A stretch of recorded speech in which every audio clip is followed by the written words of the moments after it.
अस्सलामुअलैकुम, हमारे YouTube channel पे खुशामदीद। अगर आप हमारे चैनल पे नए हैं तो बराए मेहरबानी हमारे चैनल को सब्सक्राइब करें।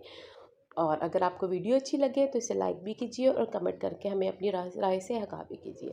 आज मैं आपके लिए लेके आई हूँ रिजवाना इरशाद अहमद के कलम से एक बेहद मज़े का नावल जिसका नाम है मेहारी पिया।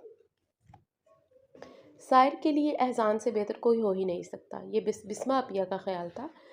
क्यों, आखिर इसमें कौन से ख्वाब के पर लगे हैं? इससे पहले कि शायर जवाब देती, दुनिया ने बिस्मा आपी से पूछा। उसे पता था कि शायर और एहसान मशरिक और मगरिब की मिसाल हैं जो कभी एक नहीं हो सकते, इसलिए तंजन पूछ रही थी। भाई साफ जाहिर है हमारी शायर जितनी ज़िद्दी, खुदसर और उस्ताख है, उसके लिए नर्म मिजाज ही लाइफ पार्टनर होना चाहिए, जिसकी इजाफी खूबी सब्र और बर्दाश्त भी हो, और इसे ये सब कुछ एहसान में है। कैसे चुपचाप इसकी हर बदतमीज़ी सहता है? बिस्मा आपी, आप ज्यादती कर रही हैं। आपके शायर ने बेनियाजी से अपने नेट फाइल करने का काम रोककर उससे उनसे एहतजाजन कहा था। बर्दाश्त का मादा तो उसमें यूं भी ना था, और ये बिस्मा आपी ही की जुर्रत थी जो उसके मुंह पर उसकी खामियां गिनवाती थी। शायद इसलिए कि उनकी हर बात बर्दाश्त कर लेती थी कि वो काफ़ी अर्से बाद उनसे मिलने पाकिस्तान आई है, या शायद इसलिए कि वो उम्र में इनसे बड़ी थी, या फिर इसलिए कि वो बेहद साफ गो थी मगर दिल की अच्छी, नरम और हंसमुख तबीयत की थी। इनसे कोई भी नाराज़ ना रह सकता था। और वो फिर महज 2 महीने के लिए पाकिस्तान आई थी। बड़े पापा की सबसे बड़ी बेटी थी बिस्मा अपिया, यानी ख़ानदान की सबसे पहली पोती। दादा जान और दादी जान ने अपनी ज़िंदगी में ही उनकी शादी 9 उम्री में कर दी थी। शादी के 8 साल बाद वो मस्कत जा बसी थी। उनके 2 बेटे और एक बेटी थी। बेटी वशमा इस वक्त 15 वर्ष की थी। जूनियर कैम्ब्रिज के बाद उसकी छुट्टियाँ थी तो बिस्मा अपिया उसे लेकर पाकिस्तान आ गई और दोनों बेटे को फिलहाल उनके पापा की निगरानी में छोड़ आई थी। बिस्मा अपिया से छोटी रहमा और अनीज़ा अपी थी। दोनों बहावलपुर के एक ही घर में ब्याही गई थी। फिर फाइज और दुनिया थे। छोटे पापा के भी 4 बच्चे थे, दानियाल, निहाल, उर्वा और इस्वा। तीसरे नंबर पर साहिर के वालिद थे। तब सबसे छोटी इशरत जहाँ थी। इशरत जहाँ और साहिर के वालिद एहसन साहब की शादियाँ एक साथ हुई थी। इशरत जहाँ को तो साल बाद ही अल्लाह ताला ने एक बेहद प्यारा बेटा एहसान दे दिया, मगर एहसान साहब कई साल औलाद की नेमत से महरूम रहे। अल्लाह का करना कुछ ऐसा हुआ कि इशरत जहाँ की मामूली सी भी बीमारी शिद्दत इख्तियार करते हुए उनकी जान लेके टली। एहसान इस वक्त महज 3 बरस का था। एहसन साहब और उनकी बीवी जाहिदा ने एहसान के वालिद शुएब साहब से बसदर इसरार इजाज़त लेकर एहसान को अपने साथ ले आए। दोनों एहसान की परवरिश सगे बेटे की तरह कर रहे थे। बड़े पापा और छोटे पापा यूं भी अपने अहलो याल की काफ़ी जिम्मेदारियाँ थी, इसलिए एहसन साहब को भांजे की हंसी खुशी जिम्मेदारी और देखभाल करते हुए देखकर उनको काफ़ी सुकून महसूस हो रहा था। फिर एहसन साहब के घर उनकी शादी के 8 साल बाद जब साहिर की खूब की सूरत में एक बेहद खूबसूरत नन्ही परी आई, एहसन और जाहिदा की खुशी का कोई ठिकाना ना रहा। अब उन्हें एक बेटे के साथ एक बेटी भी मिल चुकी थी। उन्होंने कभी एहसान और साहिर में कोई तफरीक ना की थी, मगर आने वाले वक्त में इन दोनों का अपनी हैसियत का अंदाज़ा हो गया था। एहसान को एहसास हुआ कि साहिर के आने से मामूर मुमानी की तवज्जो बढ़ गई और उसकी मोहब्बतों की हिस्सादार साहिर भी बन गई। बड़े होते हुए साहिर को एहसान का हिस्सेदार होना बुरा लगने लगा और उसे कज़न की हैसियत देती थी और जताती भी थी। कुछ साल और गुजरे के एहसान के वालिद तन्हाई का दुख झेलते हुए अपने दोनों गुर्दे फेल होने के सबब इंतकाल कर गए। जो साहिर को एहसान के उसके वालिद के पास कभी ना कभी चले जाने की आस थी, वो भी टूट गई। उसके दुधियाली रिश्तेदारों में कोई ऐसा मोहब्बतों का मारा भी ना था जो एहसान को अपने पास बुलाता, तो एहसान को हमेशा यहाँ ही रहना था। ये सब साहिर का ख्याल था, वगरना एहसन और जाहिदा ने कभी भी एहसान को खुद से जुदा करने का ना सोचा था। बिस्मा अपिया ने गोया तय ही कर लिया था कि वे अपनी मुहिम में कामयाब होकर रहेंगी, इसलिए वो सरतोड़ कोशिशों में लगी हुई थी। घर के किसी ना किसी बड़े के साथ वो हम वक्त कोई ना कोई मीटिंग चल रही होती और उनकी मीटिंग का नाम था साहिर और एहसान की शादी। साहिर की चीखों पुकार गुस्से और एहतजाज को खातिर में ना लाते हुए में ना ला रही थी। आहिस्ता आहिस्ता सबको खबर होने लगी कि साहिर और एहसान की शादी होकर रहेगी। जब भी इस रोज़ साहिर के लाउंज में दाखिल होते ही फाइज और दानिया लहक लहक के गाने लगे, बहना ओ बहना तेरी डोली हम सजाएंगे। शायरी में तरमीम की गई थी। साहिर जो इस वक्त टेनिस क्लब से सीधी यहाँ आई थी, उसका तनफ़ुज़ और जिल्द की रंगत भी बहाल ना हो पाई थी। प्यास अलग महसूस हो रही थी। उसे इन दोनों की बेवक्त की रागनी पर अपना फिशारे खून बढ़ता हुआ महसूस होने लगा। तहाँ वो खामोशी से अपने जोकर से उतारने लगी।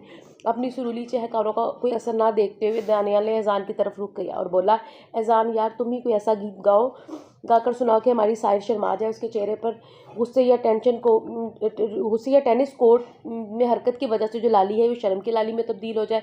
शटअप दानी। इसकी बात ख़त्म होते ही साहिर चीखी, ऐसा करे वो गाना गाए। फाइज ने भी गोया उसकी चीखों पुकार को नज़रअंदाज किया था। मैं सेहरा बांध के आऊँगा, मेरा वादा है, मैं तेरी मांग सजाऊँगा। साहिर का हैंडबैग तेजी से फ्लाई करता हुआ फाइज तक आया और उसकी जुबान को ब्रेक लगा। फायर तो नीचे झुक गया। दानियाल ने बैग कैच कर लिया। तलाशी लो, यकीन है जिसमें एहसान की कोई ना कोई तस्वीर बरामद होगी जो साहिर रातों को छुप कर देखती होगी। जिन भूतों को देखने के लिए तस्वीरों की ज़रूरत नहीं होती, वो तो दिन रात किसी भी पहर नजर आ जाते हैं। ज़रूरत इस बात की है कि उनसे बचा कैसे जाए। वो गोया मिर्चें चबा रही थी। एहसान का इत्मीनान और खामोशी भी उसके गुस्से का सबब थी। बुरी बात, फाइज ने मुदब्बर बनकर उसे टोका। अपने होने वाले वजाजी खुदा को जिनपूत नहीं कहते। My foot. उसने पैर जमीन पर चटका, मगर जमीन पर कोई सख्त चीज़ पैर में चुभी तो वो उसी करके अपने बाएं पाँव का तलवा हथेली से दबाने लगी। फाइज और दानियाल का बेसाख्ता कहकर एहसान की खूबसूरत मुस्कुराहट अखबार की ओट में गुम होते देखकर और सुलग उठी। मैं और एहसान नामी किसी शख्स से शादी करूं? कभी नहीं। उसकी गुराहट में झंझलाहट भी शामिल हो गई। कान खोलकर सुन लो तुम सब, और सबको जाकर भी सुना दो। उसने दानियाल के हाथ से छीनने के अंदाज में अपना बैग खींचा। सुन लिया? यार एहसान, आप अपना नेम चेंज कर लो। सायर को जाते देखकर वो संजीदगी से कह रहा था। सायर, बताती तो जाओ तुम्हारे हस्बैंड का नाम क्या होना चाहिए? आफ्टर ऑल एहसान को सारी ज़िंदगी तुम्हारे सितम सहने हैं, तो अभी से सही नाम की कुर्बानी देना कोई ऐसा मसला नहीं। साहिर ने बेहद खौफनाक निगाहों से पलट कर उसे देखा। उसका जी चाहे इन दोनों के साथ साथ एहसान का वजूद भी तहस नहस कर दे, जो उनकी फजूल बकवास से बेनियाज अखबार पढ़ रहा था, मगर वो सट झटक कर पलट गई। उसकी समझ में ना आया कि उसके लाख सबके सामने ना करने के बावजूद अम्मी और डैडी ये किस्सा ख़त्म क्यों नहीं कर रहे थे। वो घर के सब लोगों के लिए खुद सर बदमिजाज और बदतमीज़ मशहूर थी, मगर डैडी और अम्मी से बदतमीज़ी करने का वो सोच भी नहीं सकती थी। जिस तरह लाड और प्यार से उसे अपनी हर बात, हर फरमाइश मनवाना चाहती थी, इसी तरह बदतमीज़ी का मौका दिए बगैर उसके वालिदैन उसकी ख्वाहिशात पूरी भी कर देते थे। रात के पिछले पैर बरामदे में उसे उसे परेड करते देखकर एहसान चौंका। उसके हाथ में एक ब्रीफकेस था, जिससे जाहिर था कि वो अभी कुछ वक्त पहले शहर से बाहर था, जहाँ से अभी वापसी हुई थी। रात के वक्त घर वालों को डिस्टर्ब ना करने के ख्याल से वो मेन गेट की एक चाबी हमेशा अपने पास रखता था, जिसे लॉक खोल के वो अंदर आया था। मगर साहिर अपनी उलझन और बड़बड़ाहट में ऐसी मगन थी कि उसे एहसान की आमद की खबर ही ना हुई। नीली जीन्स पर वाइट कुर्ता जेब तन किए दुपट्टे को रस्सी की सूरत में अपने कलाई पर लपेटती खोलती परेड करती वो उसे किसी उलझन का शिकार नजर आई थी, कि किसी गहरी सोच में गुम, जब उसे एहसान की मौजूदगी का एहसास ही ना हुआ। कुछ देर खड़े रहने के बाद एहसान ने अंदर जाने का ख्याल तर्क करके उसकी जानिब कदम बढ़ाया। खैरियत? आउच! अपने पीछे यकदम किसी की आवाज़ सुनकर, इससे पहले कि शायद चीख बुलंद होती है, एहसान ने पीछे से हाथ बढ़ाकर अपनी हथेली उसके मुंह पर जमाते हुए उसकी चीख का गला घोट दिया। वैसे तो दिन रात जिन भूत का सामना करते हुए बड़ी बहादुर हो बनती हूँ, अब क्या हुआ? शायद की आवाज़ से पर गौर करके तिरछी निगाहों की अपने पीछे नजर आने वाले एहसान को देखा। एकदम उसे उसके सीने से सुकून का सांस खारिज हुआ। आपको डराने और दहलाने के अलावा भी कोई काम आता है? उसका हाथ झटक कर उसे दूर हटते हुए बोली। बहुत से काम आते हैं जिनका मुजाहरा शादी के बाद कर सकता हूँ, अभी तो मजबूरी है, थोड़े दिनों की दूरी है। साहिर उसे तीखी नज़रों से घूरते घूरते एकदम रुख मोड़ गई। एहसान की आवाज़ थी या कोई जादू? एहसान के लबों के साथ साथ आंखें भी गोया गुनगुना रही थी। एतराफ़ का लम्हा था, मगर वो इस लम्हे ज़ेर नहीं होना चाहती थी, इसलिए रुख मोड़ लिया। साहिर ने हमेशा खुद को एहसान से बालातर समझा था। उसे अकेले में एहसास दिलाती, बावर कराती कि अम्मी और डैडी ने उसकी परवरिश करके उस पर एहसान अजीम किया है, इसलिए वो खुद को कभी भी साहिर के मुकाबिल दर्जा ना दे सकती थी। इस किस्म की बातें करके वो उसे डिग्रेड करती थी, मगर माँ बाप के सामने कभी नहीं, क्योंकि वो उसे पता था कि वो जितनी मोहब्बत साहिर से करते हैं उतनी ही एहसान से भी करते हैं। इसलिए एहसान की दिल शिकरी उन्हें बुरी लगती थी। चंद ऐसे वाक़यात थे जब अम्मी ने उसे डांटा था, डैडी ने एहसान की हमायत में उसे सरजनिश की थी, और यहीं से उसके दिलो दिमाग में एहसान से चिड़ और मुखालफत जल पकड़ गई। मज़े की बात तो ये थी कि एहसान उसकी किसी भी बात का बुरा ना मनाता। हाँ, कभी कभार उसे किसी ज़्यादती पर जवाब ज़रूर देता था, कभी नाराज़ या बदगुमान ना हुआ था, इसलिए वो अपने रवैये में खुद को जानिब समझने लगी। जवाब अच्छा नहीं लगा, चलो कोई बात नहीं। एहसान शरारत से उसके शानों पर बिखरे शहद रंग बालों की तरफ हाथ बढ़ाकर और फिर उन्हें छूने की ख्वाहिश तर्क करके अपनी मुट्ठी बंद करके हाथ गिराते हुए बोला, ये बताओ आधी रात को पिछल पैरी की तरह क्यों टहल रही हो, और फिर डराने का इल्ज़ाम मुझ पर? मैं आधी रात को टहलूँ या सारी रात, आपको इससे मतलब नहीं होना चाहिए, जाइए यहाँ से एज यू विश। मगर मेरे जाने के बाद हकीकतन कोई जिन भूत निकल के तुम्हारे सामने आ गया तो? एहसान एहसान कहकर जवाब सुने बिना मुस्कुराते हुए पलट कर अंदर चला गया। अगले ही पल वो लॉन्ज में थी। वो वाकई खौफजदा हो गई थी। एहसान से पीछा छुड़ाने के लिए बरामदे में टहल कर सोचने की बजाय अपने कमरे में और फिक्र करना ज़्यादा बेहतर लगा। एक कप चाय मिल जाएगी। कोट बाजू पर लटकाए टाई की नॉट ढीली करते हुए अपने कमरे की तरफ जाते जाते पीछे सायर की हाथ पाकर एहसान ने पूछा, नौकरानी नहीं हूँ आपकी? इसी टक्कर तोड़ जवाब की तबक्का थी। एहसान को 100 मिल गया, फिर भी उसने हिम्मत ना हारी। मेरी नौकरानी से कहीं ऊंचे दर्जे पर फाइज होने वाली हो, अभी से प्रैक्टिस कर लो, कोई हर्ज नहीं है, उसने बेहद मासूमियत से कहा। ज़्यादा खुशफ़हम होने की ज़रूरत नहीं है, मज़ीद कोई बकवास की तो सर तोड़ दूँगी। एज़ान को मुस्कुराते देखकर उसने फ़ौरन वार्न किया। किसका? आपका, और कोई देखने वाला भी नहीं है। किसी को खबर ही ना होगी कि इस्लामाबाद से सर फुड़वा कर आए हैं या मैंने तबाह आज़माई की है। मैं तो बता सकता हूँ और सब मेरी बात पर यकीन करेंगे। मेरे खिलाफ बोलने की जुर्रत है आप में? उसकी आंखों में आंखें डाले पूछ रही थी, और एहसान की आंखें इस कदर गुस्ताख लगीं कि उसने फ़ौरन पलट कर सीढ़ियाँ फलांगी और गराब से अपने कमरे में गायब हो गई। बंद दरवाजे से टेक लगाए उसके बदलते हुए अंदाज सोचने लगी। एहसान ने मुस्कुराते हुए निचला लब दांतों तले दबाया। पगली, दिल भी कभी मोहब्बत के खिलाफ हुआ है? राह कठिन थी, मगर जाने मेरी किस नेकी के बदले फूलों से सज गई थी। मंजिल तक पहुंचना आसान हो गया। बहुत अरसे बाद अम्मी और डैडी दोनों ने उसे एक साथ तलब किया था।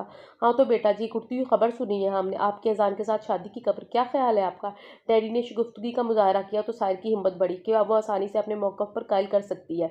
देखें जी, ये बात तरीके से करें, इसे मज़ीद शह ना दें। ज़ाहिदा शौहर की शौकी पर भड़क कर बोली। पहले ये हर किसी से उलझती फिरती है, अब तो हमारे फैसले के खिलाफ बयानात जारी करके मेरी तरबियत को दागदार कर रही है। सीधे तरीके से तो बताएं कि हमने।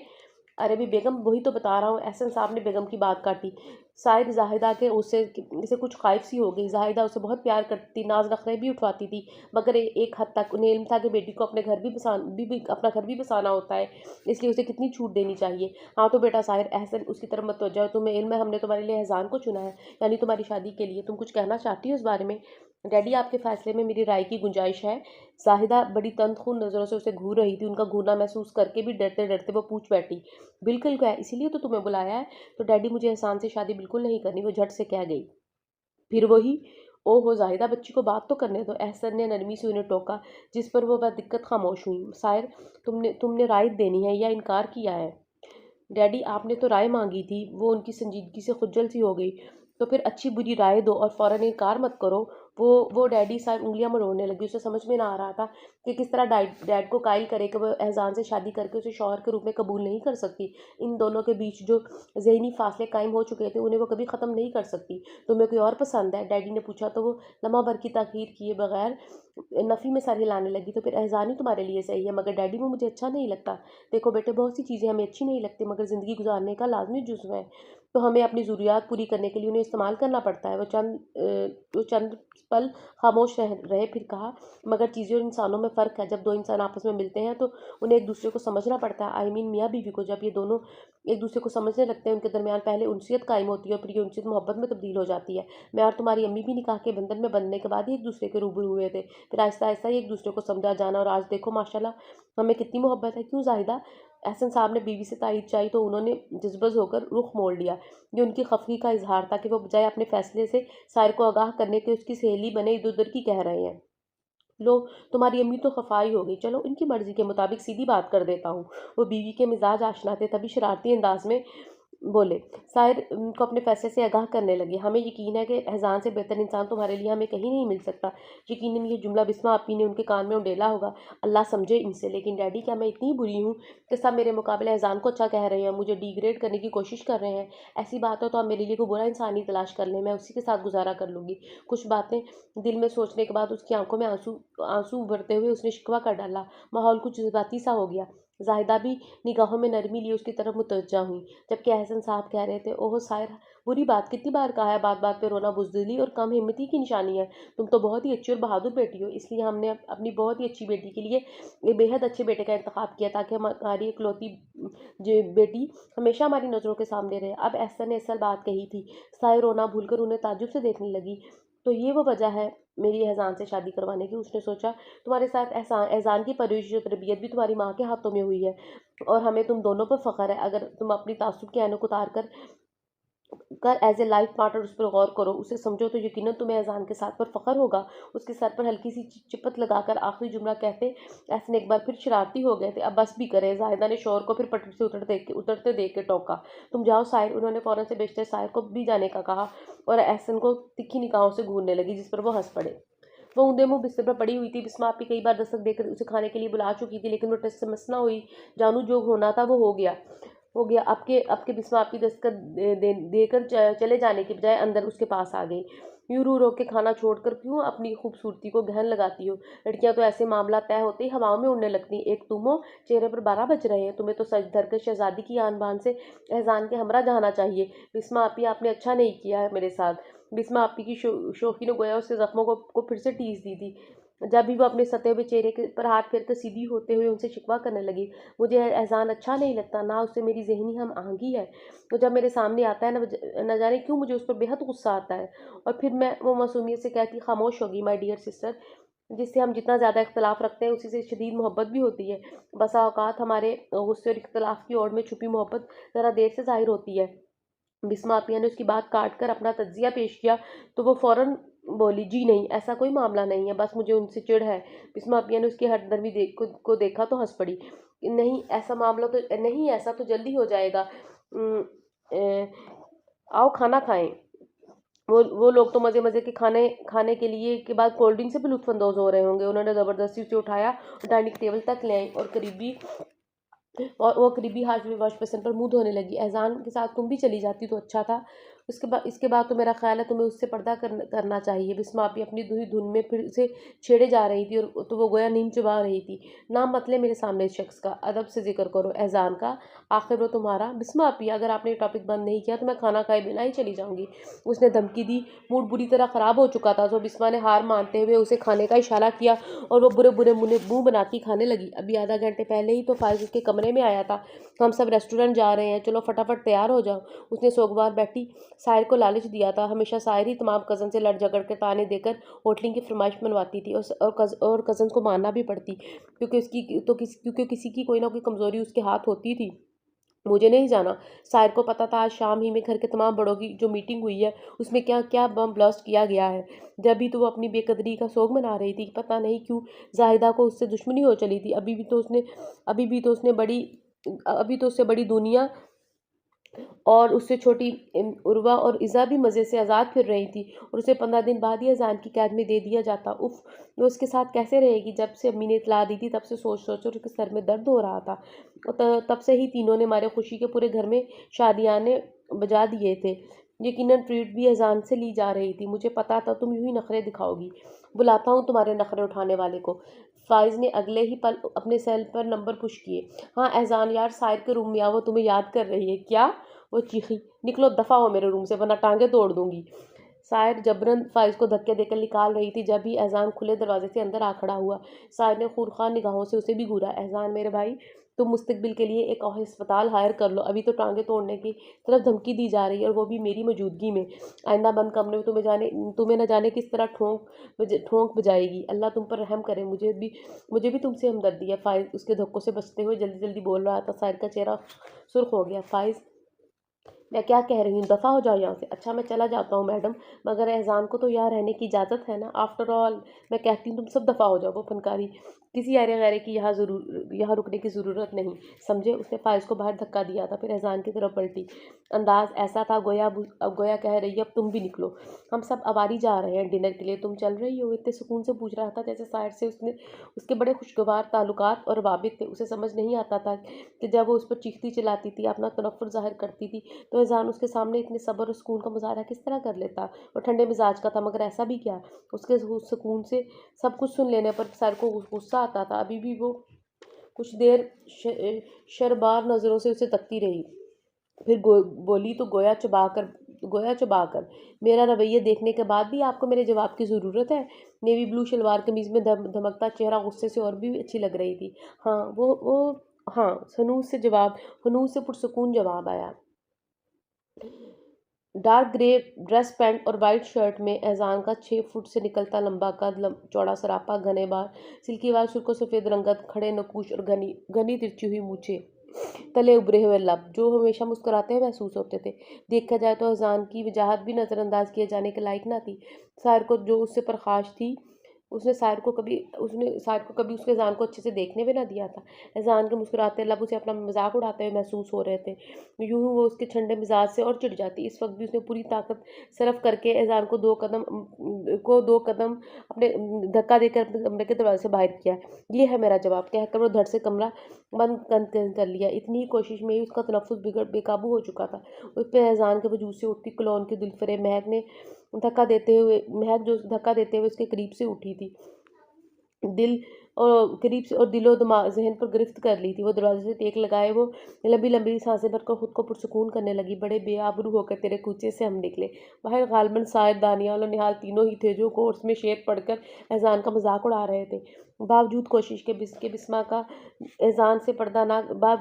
बिस्मा अज़ान और साहिर का पर्दा ना करवा सकी। वो जो उन्होंने इब्तिदान ये कहा था कि साहिर ज़िद्दी और खुदसर है, तो साहिर ने ये बात सच भी कर दी थी। 15 दिन का दरमियानी वक़्फ़ा कुछ इतनी तेज़ी से गुज़रा के बावजूद कोशिश के साहिर को शादी की जल्दबाज़ी किसी भी तरह से साहिर सब कुछ जो शादी की जल्दबाज़ी से ना रोक पाई। नतीजतन वो मामूल से कहीं ज़्यादा चिड़चिड़ी और बदतमीज़ हो गई। मगर उसकी बदतमीज़ी सिर्फ़ एहसान और दीगर कज़न्स तक ही महदूद थी। बड़ों के सामने वो बेहद बाअदब रहती थी। जैसे ही बड़ी अम्मी ने उसे शॉपिंग बैग पकड़ाए और चंद डब्बे चीज़ें ला कर रखी और बोली, साहिर, इनमें तुम्हारा माइयों का जोड़ा और दीगर चीज़ें हैं। ये चीज़ें लेकर कमरे में जाओ और तैयार हो जाओ, मेहमान आने वाले होंगे। दुनिया, तुम भी साहिर के साथ जाकर उसकी तैयारी में मदद करो। उन्होंने साहिर के साथ दुनिया को भी हुक्म दिया। बड़ी मम्मा वहाँ ही सोफ़े पर बैठ गई तो मजबूरन साहिर को फ़ौरन उठना पड़ा। दुनिया भी उसे उठते ही देखकर उसके समरा उठ खड़ी हुई। अगर बिस्मा अप्पियाँ होती तो वो फ़ौरन उसे खुद तैयार करने की ऑफ़र करती। दुनिया का मूड भी कुछ दिनों से उसे ठीक न लग रहा था। साहिर से मुखातिब होते हुए अजीब सी तल्ख़ी उसके चेहरे और लहजे में दर आती थी। साहिर ने सोचा शायद ये उसका वहम हो, वरना दुनिया का उसने क्या बिगाड़ा था, मगर ये उसका वहम न था। पता नहीं क्यों शादी की ये मुसीबत मेरे ही पीछे लग गई। यहाँ पर सबको अपनी-अपनी खुशी की पड़ी है, किसी को मेरी परवाह नहीं। तो तुम खुद ही शादी से इनकार क्यों नहीं कर देती? जब शॉप पर ज़मीन बेड पर चटकते ऊँधे मुँह गिरते हुए साहिर ने कहा, तो दुनिया ने संजीदगी से उसे मशवरा दिया। 10 बार कर चुकी हूँ, मेरा हर अमल मेरे इनकार का इज़हार कर रहा है, मगर बिस्मा अप्पिया ने जाने क्या घोल कर सबको पिला दिया है कि कोई मेरी मर्ज़ी को अहमियत देने को तैयार नहीं है। हत्ता कि वो एहसान भी एक बार फिर एहसान से की जाने वाली दरख्वास्त के रद्द होने का सोचकर उसे गुस्सा आया था। उस रोज़ एहसन को कमरे से निकालने के बाद वो दूसरे रोज़ एहसान के कमरे में थी। उसे देखते ही एहसान ने फ़ाइल बंद करके तबसरा किया, ज़हे नसीब, ये फ़लक का चाँद आज मेरे कमरे में कैसे आ गया? साहिर कितनी ही देर तक खामोशी से उसे शर्मसार निगाह नज़रों से घूरती रही। तो एहसान दोबारा फ़ाइल खोलकर उसकी तरफ मुतवज्जा होते हुए कह रहा था, कल तो आपने कमरे से धक्के देकर निकाल दिया था, आज आप मेरे कमरे में आने की मेहरबानी कर ली। तबीयत तो ठीक है आपकी, ठीक नहीं लग रही वैसे। तिरछी निगाहों में उसके लिए शुगुफ्तगी उसे कह रहा था, आपकी औकात ही यही थी। वो बेसाख्ता बोली। एहसान के माथे पर पल भर के लिए सलवटें आई, फिर वो नॉर्मल हो गया। मेरा साथ आपको एक मुसलसल आज़माइश में डाल देगा। अपने लहजे का एहसास करते ही साहिर के लहजे में नरमी सी आ गई। अभी एहसान से अपना मतलब भी पूरा करवाना था। आई मीन मुझसे शादी का ख्वाब देखने से पहले अच्छी तरह सोच समझ लें। वो सोचने के बाद ही फैसला करे, वो यकीनन वही होगा जो और मैं चाहती हूँ। तो क्या तुम इनकार करोगे? इनकार? वो बिला तवक्कुफ़ के बोली, आप डैडी के पास जाकर मुझसे शादी से इनकार करेंगे? ये मुमकिन नहीं है। बकौल तुम्हारे मैं मामूमानी के एहसानों तले दबा हूँ, तो मैं उनके परवरिश और पुरखलूस मोहब्बत का ये सिला तो नहीं दे सकता ना कि उन्हें उनके जायज़ हक़ से महरूम कर दूँ। वो मेरी ज़िंदगी का हर फैसला करने का इख्तियार रखते हैं और मैं ये हक़ उन्हें बख़ुशी दे रहा हूँ। सो आई एम वेरी सॉरी, मैं तुम्हारी बात नहीं मान सकता। हाँ, तुम खुद कोशिश करके देख लो, तो आप इनकार नहीं करेंगे? नहीं, देख लूँगी मैं आपको भी। वो बल खाती नागिन की तरह अज़ान के कमरे से तनतनाती हुई निकली थी। अज़ान से पीछे छुड़वाने की कोई राह ना दिखाई देती थी।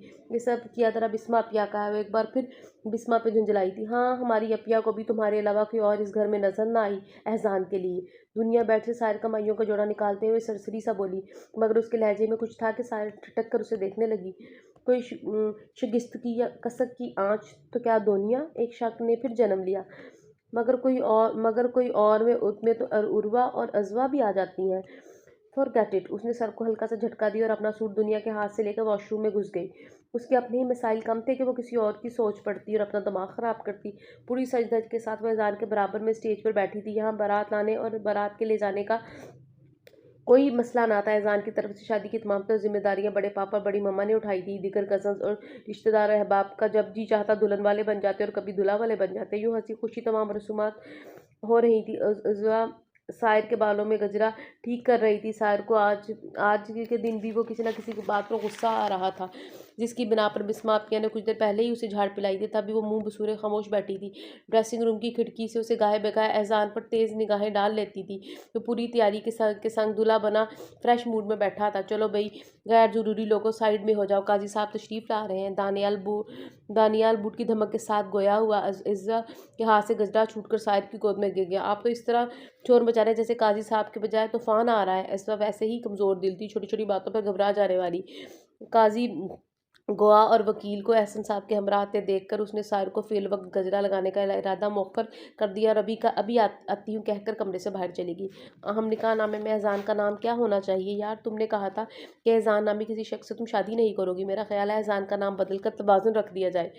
तवाज़ुन नामी शख्स से निकाह करके हो सकता है तुम्हारे अंदर थोड़ा सा अदलो इंसाफ का जज्बा पैदा हो जाए और तुम्हारी डिसबैलेंस पर्सनैलिटी एजान के डिसबैलेंस पर्सनैलिटी की वजह से अज़ान की कुछ बचत हो जाए और तुम्हारी पर्सनैलिटी में कुछ बैलेंस आ जाए। मैं अज़ान से पूछ कर आता हूँ, उसे कोई एतराज़ तो नहीं? तो तुम तैयार हो जाओ मिस्टर बैलेंस नाम रखने के लिए। वो साइड की खौफनाक निगाहों बिगड़ते हुए तासुरात को एंजॉय करते हुए शरारत से कहे जा रहा था। खैर खबर थी वो इस वक्त बड़ों के सामने पंजे नहीं मार सकती। उधर साहिर का जी चाह रहा था अपने दुल्हापे की परवाह किए बगैर दानियाल और निहाल का दिमाग ठीक कर दे, मगर वो जब्त करती रही। काजी साहब दिगर लोगों के हमरा आ रहे थे। इनसे पहले ही बड़ी मम्मा अम्मी के संग आई और साहिर के सर पर कश्मीरी कढ़ाई वाली एक चादर डालकर उड़ा दी। थोड़ी देर बाद मुबारक सलामत का शोर उठा था। सारे कज़न एहसान को सीने से बीच कर मुबारकबाद देने लगे, भंगड़ा डालने लगे और वह बिल्कुल गुमसुम बैठी रही। उसे अपनी ये कैफियत खुद अब समझ में नहीं आ रही थी। आया वो खुश है या अफसुर्दा? किसी की उसकी तरफ तवज्जो ना थी। इस बात पर वो दिल में शुक्र कर रही थी। जो देखने का तुम्हें तमाम करते हैं, ज़मीं से झुककर सितारे कलाम करते हैं। तो आज से हम एक काम करते हैं, वफ़ा के नाम सभी सुबह शाम करते हैं। कभी जो बाम पे ठहरे तो चांद रुक जाए, गज़ल को देख कर उसको ख़राम करते हैं। ये अहले दिल की बस्ती है, ज़रगुरों की नहीं, यहाँ दिलों का बहुत एहतराम करते हैं। एहसान की सहर अंगेज़ आवाज़ में ये दिलकश गज़ल कुछ इतनी सरहद से उसके दिल पर असर पजीर हुई थी कि चंद सातों तक उसे अपनी धड़कनें भी थमी हुई महसूस हुई। इस रात के हवाले से हर लड़की की आंखों में खूबसूरत ख्वाब सजे होते हैं। दिलो जुबां बहुत से वादे और अहदो पैमाम बांधना चाहती है। आहट पर कान व नज़र दिल में उमंग के मुसादिक शर्माए और लजाए हुए वजूद की शरीके सफ़र का बेचैनी से इंतज़ार होता है, मगर यहाँ ऐसा कोई तासुर ना था। मूवी मेकर के पीछे ही एहसान समेत बाकी लोगों को जाते देखकर कमरा खाली होते ही उसने सुक्का सांस लिया। एक निकाह कमरे में मौजूद साजो सामान पर डाली। कमरा वही था, यहाँ से एहसान का पुराना फर्नीचर निकाल कर साहिर के जहेज़ का नया कीमती फर्नीचर सेट रख दिया गया था। ताज़ा किए गए पेंट फर्नीचर की सेटिंग ने कमरे को एक नया अंदाज दे दिया, जिसकी वजह से कमरा खूबसूरत और पुरसकून लग रहा था। चंद मिनट भी ज़ाया किए बिना वो एहसान की आने से कबल ही चेंज करने की नीयत से उठी थी। वो इस खैराकुन रूप में वो एहसान का इस नए रिश्ते के हवाले से इस्तकबाल नहीं करना चाहती थी। उसकी नाना की तकरार के बावजूद शादी तो हो गई थी, मगर अब वो इतनी जल्दी कैसे हार मानकर एहसान के आगे मोम बन जाती? उसकी अनाड़े आ रही थी। सो एहसान के जाते ही वो बेड से उतरकर सर से पैर तक सजावट तो वो मगर एहसान के जाते ही वो दिल से बेड से उतरी। सर से पाँव तक सजावट जो थी गुनगुनावट ही, मगर अगले ही लम्हे डोर आहिस्तगी से खुला और एहसान अंदर आया। उसने तिरछी तेज़ निगाहों से एहसान को देखा, मगर एहसान की निगाहें उसके पैरों पर थी। वो सटपटा गई। कदम उठाने की नीयत से भारी कामदानी शरारा ऊंचा उठाया हुआ था। मेहंदी पायल और अंगूठियों से सजे पैर उसने झटपटाए और आतली पातली मारकर बेड पर बैठ गई। तभी कुछ सातों के बाद एहसान की गज़ल की गंभीर आवाज़ ने उसे गुमसुम कर दिया था, मगर फिर उसकी निगाहें उठी, जिन्हें देखकर एहसान के लब वाह हुए। रोशन रोशन रात थी कोई, दिन से बेहतर रात थी कोई, चुप थी वो पर चुप के अंदर आंख से गहरी बात थी कोई। आपको महज लफाजी के अलावा भी कुछ आता है? एहसान ने उसकी निगाहों की तेज़ी को खातिर में न लाते लबों में तबस्सुम दुबाए। फिर शेर पड़ा तो वो तंग कर बोली। उसे इल्म न था एहसान को शायरी से इतना ज़्यादा शगफ है। इतनी बेताबी भी अच्छी नहीं होती माय डियर वाइफ। एहसान का लहजा मैनी खैस हो गया और साहिर का चेहरा सुर्ख। वो उसकी बात का न जाने क्या मतलब निकाल रहा था। हाथ इधर लाओ। उसके पास बैठते हुए एहसान ने उसका हाथ थामना चाहा। वो दुबक कर थोड़ा पीछे खिसक गई। एहसान के हाथ में नन्हे नन्हे डायमंड लगे दो खूबसूरत कंगन थे, जिन्हें वो साहिर के हाथों में पहनाना चाहता था। उसने दोबारा मुस्कुराते हुए साहिर का हाथ थामने के लिए अपना हाथ आगे किया। मुझे हाथ लगाने की ज़रूरत नहीं, समझे आप? साहिर को उसकी निगाहों की बेबाकी और लबों की मुस्कुराहट ज़रा भी अच्छी नहीं लग रही थी। ऑल राइट, सोच लो अच्छी तरह। सुबह जब तुमसे सवाल किया जाएगा रुनुमाई में क्या मिला? एहसान कुछ और कहते कहते बात बदल गया। साहिर ने एक हूँ कह का इजहार करते हुए ड्रेसिंग टेबल का रुख किया और बोली, मुझे आपकी रूनुमाई की परवाह नहीं और ना इसकी नुमाइश की। वो झंझलाकर सारी आराइश उतारते हुए ड्रेसिंग टेबल पर ढेर कर रही थी। एजान ने बेड की बैग से टेक लगाया और सिगरेट केस से सिगरेट निकाल कर सुलगाते हुए बहुत गौर से उसका संवरा हुआ रूप देखने लगा। साहिर को उसकी घूरियों से मजीद चिढ़ हो रही थी। खबीस ना हो तो ऐसे घूरा जैसे मुझे सालन निकलने का इरादा हो। आप सिगरेट नोशी करते हैं? मैं डैडी को बताऊंगी। पहली बात उसने दिल में सोची और दूसरी झंझलाहट में कह डाली। साहिर का हल्का सा कहका फिजा में गुजा। यार तुम तो बिल्कुल टिपिकल बीवियों वाली धमकी पर उतर आई है। वो उसे चढ़ाते हुए मजा लेते हुए बोला, अभी तो तुम पर मेरी मजीद खूबियाँ आश्कार होंगी। सायर ने एक बार फिर चिढ़कर हूँ कहा और उसका इस तरह तासुर दिया। थोड़ी देर बाद एहजान शावर लेके चेंज करके बाथरूम से बरामद हुआ। ड्रेसिंग टेबल पर ढेर सारी चीज़ें और आशी सामान, चूड़ियाँ, जेवरात बिखरे हुए थे। उनके बीच में ब्रश ढूंढने लगा और उसके आगे झुका। सायर हड़बड़ाकर खड़ी हो गई। शरारा जाने कहाँ उलझा था। वो पूरी खड़ी होने से पहले ही गिरने को थी। बौखलाहट में उसने झुके हुए एहजान के शाने मजबूती से थाम लिया। एहजान को भी अचानक उसके बिगड़ पकड़ने से एक झटका लगा था, मगर उसने सायर को थामने की बजाय उसे खुद ही संभल कर खड़े होने का मौका दिया। चंद सातों बाद वो सीधी हुई तो उसकी गर्म सांसें एहजान की गर्दन पर ससराने लगी। उसने पूरे एहतिकाक के संग एक छोटी सी जिसारत कर डाली। लम्हा भर की बात थी, फिर वो गोया हुआ, देखो मैंने तुम्हें हाथ बिल्कुल नहीं लगाया, तुम खुद ही मेरे करीब। सायर की गिरफ्त उसके शानों से हट गई। उसका चेहरा देखती रह गई। एहजान दिल आवेज तबस्सुम लबों पर सजाए बेड की तरफ बढ़ा और एक तकिया उठाकर सोफा कम बेड पर इत्मीनान से दराज हो गया। दिन हो या रात हो, वक्त का काम है गुजरना, सो वो गुजर जाते हैं और ये खूबसूरत शब्द भी हालात या मिजाज यार के साजगार होने से पहले ही गुजर गई और उनको उसके बीतने को रोक ना सके। उसकी बेइंतहा नाक मुँह चढ़ाने और नखरे दिखाने के बावजूद वलीमा चौथी सब खैरियत से हो गया। इतने दिन गुजर जाने के बावजूद बकौल अरमा आपी के सायर में बूवियों वाली कोई खसूसियत पैदा ना हो सकी और ना ही एहजान में शौहर वाले जरासीम पाए गए थे। नेज़ा और अरमा आपी इन दोनों की शादी में आई थी तो बिस्मा आपिया के वापस जाने तक वो यहीं रुक गई थी और उन्हें बिस्मा आपिया ने बताया कि सायर अभी शादी के लिए किसी तरह आमादा ना थी तो आप दुनिया की शादी करवा देती। नेज़ा आपिया ने संजीदी से कहते हुए दुनिया के दुखती रग पर हाथ रख दिया था। वैसे भी हमारी दुनिया सायर से बड़ी है, देखा जाए तो एज वाइज एहजान के साथ सूटेबल थी। मगर मैंने यहाँ आने के बाद जब इन दोनों के रवैये और सायर के मामला देखे तो मुझे लगा कि बाहमी इख्तलाफ के बावजूद इन दोनों की जोड़ी सही रहेगी। वैसे भी ज़ाहिदा चची सायर के लिए बहुत परेशान रहती थी। चची जितनी सादा है, मुझे लगा सायर उनके लिए मसला बन सकती है। उन्होंने तफसीलात बताकर बात ख़त्म कर दी। ये सच था, उन्हें अपनी ज़ाहिदा चची की सादगी से उनसियत थी। शायद इसलिए उन्होंने ज़ाहिदा की नाजुक मिजाज, ज़िद्दी और नकचड़ी बेटी का मसला हल करके उन्हें इस सिलसिले में मज़ीद परेशान होने से बचा लिया था। मगर ये भी सच था, वो सायर की शादी रुकवाने से पहले भी जानती थी कि सायर का दिल नरम गीली मिट्टी जैसा है जिसमें एहजान की मोहब्बत का पौधा आसानी से बोया जा सकता है। इस सूरत में भी ज़्यादा आसानी थी कि एहजान उसे फुल मार्जिन देता था उसकी बदतमीजियों के जवाब में, और एहजान की आंखों में सायर को देखते ही बड़ी मखसूसी चमक कूदती थी जो दीगर कज़न के साथ सादा निगाह में बदल जाती थी। ऐसा क्यों था, ये सवाल उन्होंने खुद से किया तो फिर वो जो जवाब मिला उससे वो इस शादी पर आकर रुके। बाज़ औक़ात मिलाप ज़िंदगी या अशख़ास के मसाइल का हल बिल्कुल नहीं होता। जज्बे पनपने के लिए वक्त दरकार होता है, इंतज़ार किया जा सकता है, मगर इज़्ज़वाजी रिश्ते को उसके मकाम से हटाने की कोताही हालात में बिगाड़ पैदा करने का सबब बनते हैं। फ़रीक़ैन में से किसी एक की भी शख्सियत में ज़िद और बेवकूफ़ी का अंसर शामिल हो जाए तो ज़िंदगी की डोर कुछ इस तरह से उलझ जाती है कि दुनिया पैदा करने का सबब बन जाती है। और सायर मुसलसल बेवकूफ़ी किए जा रही थी।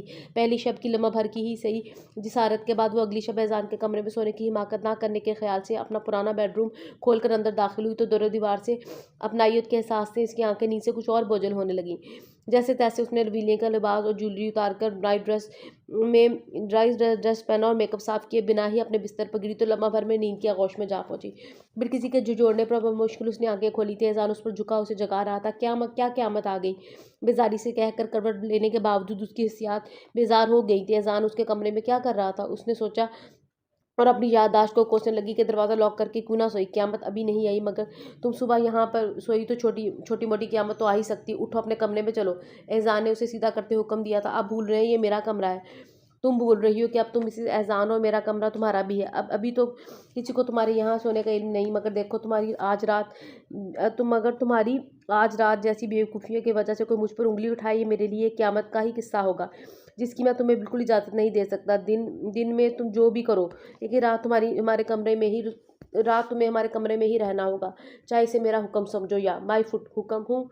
उसकी किसी भी बात को खातिर मैं लाए बगैर दोबारा करवट बदल कर लेट गए। एहसान चंद लम्हे लब पीछे से देखता रहा, फिर सख्ती से उसे अपनी तरफ मोड़ा। उठती हुई या मैं तुम्हें उठा कर ले जाऊँ। उसने दोनों हाथ उसे उठाने के लिए अंदाज में आगे किए तो वो दबक कर पीछे हटी और बेड से उतर कर खड़ी होगी। आप होश में तो है? उसने कुछ खौफजदा नजरों से एहसान को देखा। तुम्हें देखकर कौन काफिर होश में रह सकता है? एहसान की बुड़बुड़ाहट बड़ी वाजिया थी।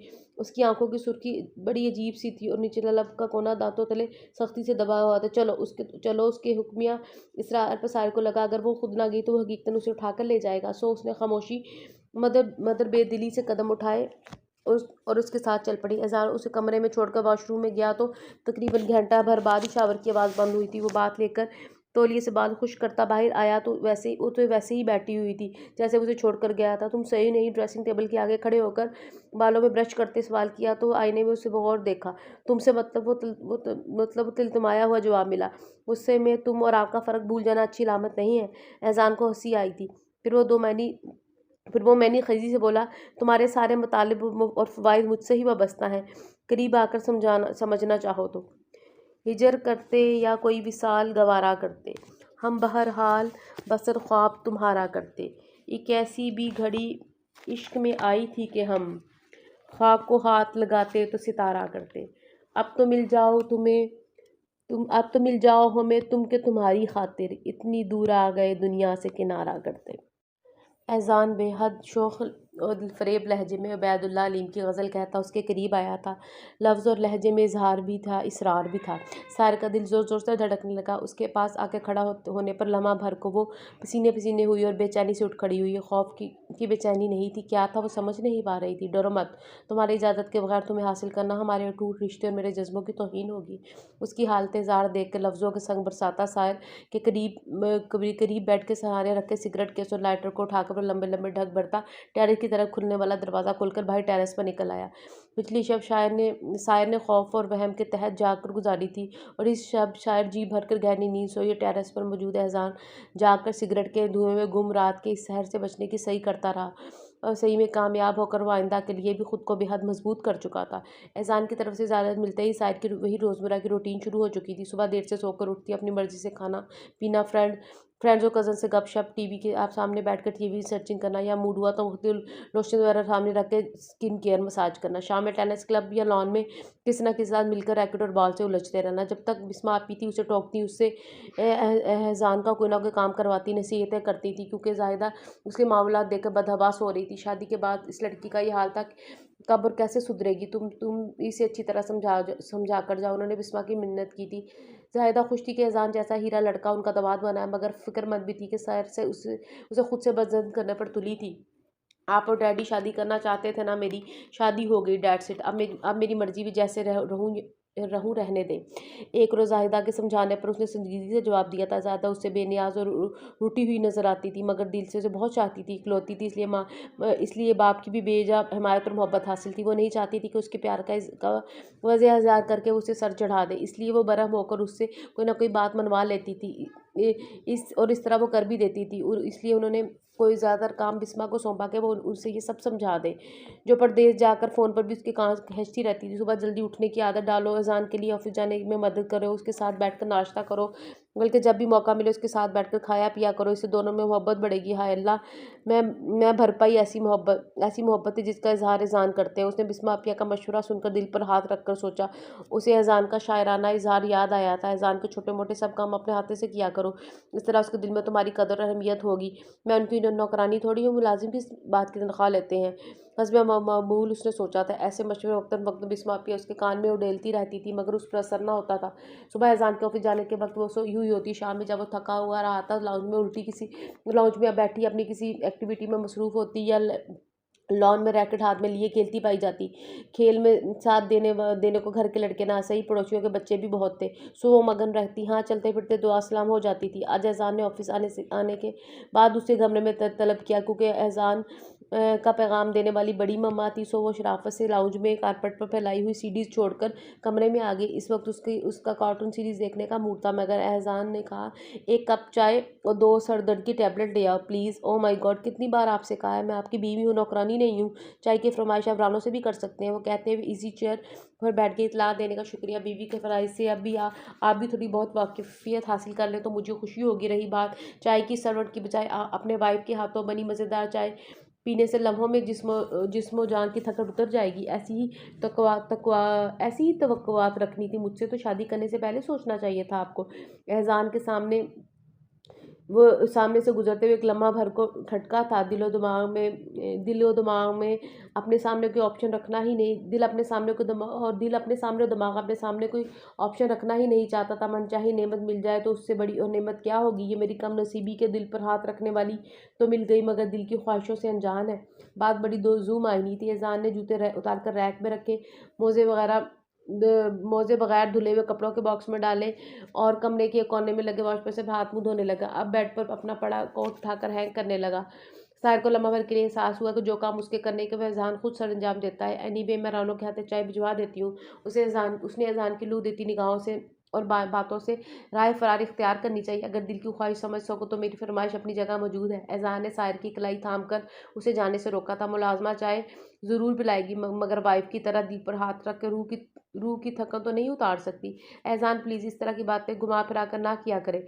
सायर अपने दिल की नोकी सी ख्वाहिश से डर गई थी। कुछ बुलंद आवाज़ में झिंझला कर कह गई, अगर किस्मत ने अगर किस्मत ने मुझे आपके नाम कर दिया तो इसका ये मतलब नहीं कि आपकी उल्टी सीधी तवक्कुआत मुझसे वाबस्ता करे और मैं उनको पूरा करूँ और आप उसकी ज़िद भी करें। बुलंद आवाज़ से वो इस जज्बे को छुपा रही थी जो एक सच की सूरत में उसके सामने आना चाह रहा था, मगर उसके तल्ख लहजे से एहसान के चेहरे पर नागवारी के रंग उतरे थे। वो जितना उसे मौका दे रहा था, अपने साथ एडजस्ट करना चाहता था, वो इतनी बदतमीजी पर उतर आई थी। एक हंगारा उभरा, उसने फ़ौरन उसकी कुलाई छोड़ दिया और साहिर की तरफ देखा।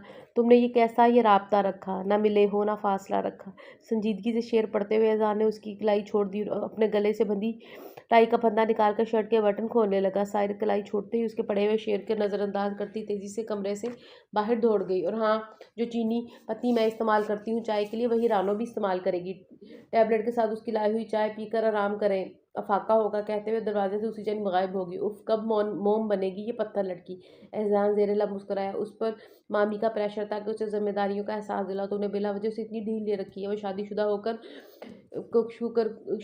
होकर इधर उधर घूमती फिर रही है, तुम्हारी तरफ से बिल्कुल गाफिल रहती है। सबको एहसास होता हुआ है कि सायर एहसान की तरफ से लापरवाही बरत रही है। एक उसे ही एहसान नहीं था, और एहसान का प्रॉब्लम यह था कि सायर पर ज़ोर ज़बरदस्ती या सख्ती ना कर सकता था।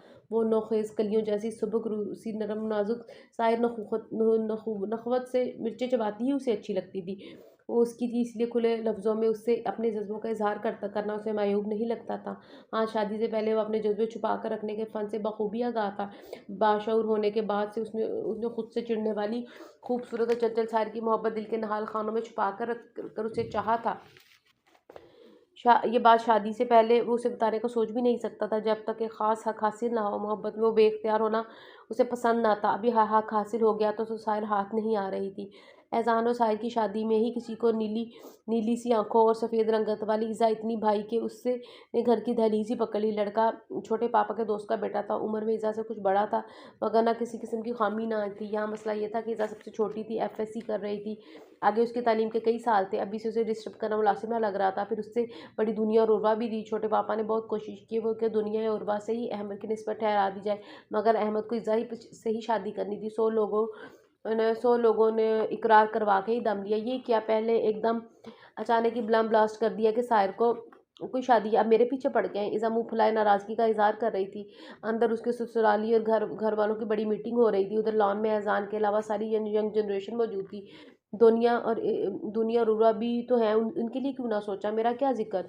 दुनिया ने बेहद संजीदगी से उसे टोका। सबको उसके नसीब का शख्स मिल जाता है, सो मेरे नसीब का शख्स मुझे ही मिलेगा। तुम फिक्र ना करो और अपनी इंगेजमेंट इंजॉय करो। दुनिया ने मुंह बसूरते ईज़ा को तसल्ली दी। फिर भी उर्वा भी के लिए भी तो कह सकते थे, मैंने ही क्या कसूर किया। वो एक बार ठुटक कर बोली तो अब के फाइज सीधा हुआ। अरे लड़की, उर्वा का तो नाम भी मत लेना, उस इसने क्या कसूर किया है कि तुम्हारे लंगूर उसके हिस्से में आए? हाँ, मैं हूं ना क्या? क्योंकि आखिरी बात उसने कॉलर खड़े करते हुए बेहद आस्ती से गई थी, मगर फिर भी सबके कान खड़े हो गए। भैया एक वक्त इतनी सारी नजरें खुद पर मरकूज पाकर उर्वा कन्फ्यूज सी हो गई। मैंने मैंने क्या कसूर किया? वो मीन बनाई। सबके अपने अपने कसूर, सबको अपने अपनी कसूर की पड़ी है, कोई मेरी मदद करने को तैयार नहीं। मैं ही बेवकूफ़ हूँ जो अपना मसला बयान कर रही हूँ। बड़बड़ाते हुए इज़ा अपनी की सारी किताबें घास पर से उठाकर अंदर चली गई। कितने गुन्ने और मिसरे हैं आप दोनों, चुपके चुपके मीटिंग कर लो, किसी को खबर ही ना हुई। घास पर फिसकड़ा मारे बैठी सायर फायज और उर्वा के करीब खिसक गई। दानियाल को उसका को दोस्त बुलाकर ले गया और निहाल भी कुछ फासले पर पौधों और क्यारियों की कटाई में मसरूफ था। काम काम चुपके से इसलिए किया जाता है डियर कि किसी को खबर ना हो सके। खैर अब तो बात बड़ों तक पहुंच ही गई है, देखते हैं क्या होता है। फाइज की गहरी निगाहों की तपिश से उर्वा भी फरार का मौका सोचने लगी, मगर फाइज की निगाहों में रुकने का इसरार भी था। है सच, आपने बड़ी मामा को उर्वा के लिए कह दिया? सार के लहजे में इश्तियाक कराया। उर्वा उसकी हम उम्र थी और पूरे घर में उसकी सार के साथ बनती भी थी। अम्मी को तो नहीं अभी तुम्हें बताया, आखिर तुम भी अब शादीशुदा हो और बड़ों में शामिल हो गई हो। अब ऐसे इश्किया मामलात में मिलाप का काम तुम ही को संभालना है। एमी फजूल ना बोले, वो चिढ़ गई। एजान उसी की तरफ आ रहा था और फाइज एजान को सामने पाकर मजीद रिकॉर्ड लगा देता, सो वो जल्दी जल्दी बात ख़त्म करते हुए बोली, अच्छा ठीक है, मैं बड़ी मामा से बात करूंगी। नहीं, अगर तुम खुद को मैरिड नहीं समझती तो ठीक है, मैं एजान से कहलवा देता हूँ। ये 100% मैरिड पर्सन है और उसे बड़ा होने पर भी कोई एतराज़ ना होगा। फाइज शरीर हो गया। शायद उसे सिर्फ घूर कर रह गई। फिर एजान को सर के इशारे से सलाम किया। एजान ने देखा साइड टखनों से ऊपर जीन्स पर पिंक कलर का ढीला ढाला कुर्ता पहने घास पर फसकड़ा मारे बैठी है। इस तरह बैठने से गोरी पिंडलियाँ कुछ और नुमाया हो रही थी। शोल्डर कट सिल्की बालों को जैसे तैसे कचर में जकड़ा हुआ था। साइड से निकल वाली छोटी छोटी लटें हवा के झोंकों से चेहरे पर आती तो दुपट्टा शालों से पटकाते हुए उन्हें भी कानों के पीछे उड़स लेती। फाइज से सरगोशी करते हुए उसका हर अंदाज उसके लावाबालीपन को जाहिर कर रहा था। उसके मुकाबिल दुनिया कॉटन के प्रिंटेड लिबास में सलीके से शानों पर दुपट्टा टिकाए सीधी मांग की चोटी किए कैन की कुर्सी पर बड़ी संजीदगी से बैठे अखबार पढ़ रही थे। एजान ने दुनिया के सामने रखी हुई कुर्सी बैठने के लिए सही की तो दुनिया ने चौंक कर अखबार नीचे रखा और सीधी होकर बैठ गई। खैरियत, कहीं जाने का इरादा लगता है? एजान ने कुर्सी पर बैठते बगौर उसकी तरफ देखा। उसकी गंदमी रंगत और तीखे नकुश की संजीदगी में भी कशिश थी जो नज़रअंदाज किए जाने के लायक ना थी। हूँ, अम्मी और पापा अंदर मेहमानों के साथ देर से मसरूफ़ है, वरना अब तक मैं उनसे इजाज़त लेकर जा चुकी होती। चलो मैं तुम्हें ड्रॉप कर देता हूँ, बड़े मामू को बता दूंगा। वो फ़ौरन ही उठ खड़ा हुआ था। बेइख्तियार साइड ने फाइज की बात सुनते हुए गर्दन मोड़कर एहजान को देखा, मगर एहजान उसकी बजाय दुनिया की तरफ मतवज्जा था जो सर हिलाकर उठ खड़ी हुई। दोनों एक साथ पोर्च की तरफ कदम बढ़ा गए। छुट्टी के दिन अमूमन एहजान पैंट शर्ट की बजाय शलवार कमीज पहनने को तरजीह देता था। इस वक्त भी वो स्किन ब्राउन शलवार सूट में मलबूस था। बाल हमेशा की तरह नफासत से तृचे हुए थे। उसके लंबे चौड़े सरापे की पुष्ट पर साइर की निगाहें जम गई। नपे तुले कदम उठाते हुए एहजान ने गाड़ी के पास पहुंचकर दुनिया के लिए फ्रंट डोर खोल दिया। सायर को फाइज और उर्वा की लव स्टोरी भूल गई। अब सिर्फ एहजान के हिलते लब और दुनिया की खूबसूरत मुस्कान देख रही थी। हत्ता कि गाड़ी को रिवर्स गियर में डालकर एहजान गेट से गाड़ी निकाल कर ले गया। रात के 2 बजे थे। कोशिश के बावजूद दुनिया को नींद नहीं आ रही थी। बेजार होकर वो कॉफ़ी पीने के लिए कमरे से निकली। अल्लाह का खौफ करे एहजान, मैं दिन के वक्त किचन में काम करना गवारा नहीं करती। आप रात को 2 बजे ऐसी फरमाइश कर रहे हैं? दुनिया के कदम राहदारी में एहजान के कमरे के पास रुक गए थे। यार फ्लाइट लेट हो गई थी, तुम्हें इल्म है कि मुझे सफ़र के दौरान खाना खाना पसंद नहीं। इसके अलावा सारे दिन की भाग दौड़ से बहुत थक गया हूँ। प्लीज़ खाना गर्म करके कमरे में ले आओ, बड़ी मेहरबानी होगी। एहसान प्लीज़, मुझे बहुत नींद आ रही है, आप खुद ही किचन में जाकर खाना खा लें।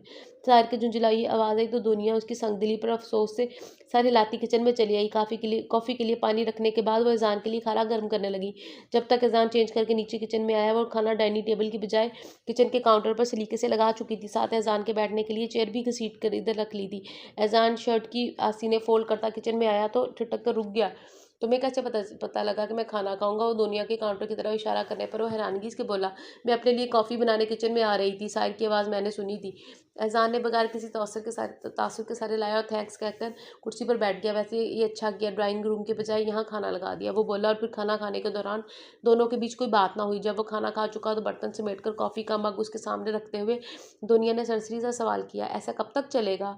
जब तक साइड चाहेगी, बरजस्ता जवाब आया। दुनिया दंग रह गई, गो कि उसने बहुत संभल कर सवाल किया। किया था और सवाल में कोई ख़ास वजाहत भी ना आती, फिर भी अजान के जवाब से उसके अप्रोच पर दुनिया को रश्क आया। साहिर तो है ही बेवकूफ़, आप भी उसकी बेवकूफ़ी में उसका साथ दे रहे हैं। उसे बताइए कि हस्बैंड के मामूलात में एक अच्छी वाइफ का कितना हिस्सा और कितनी जिम्मेदारी होती है।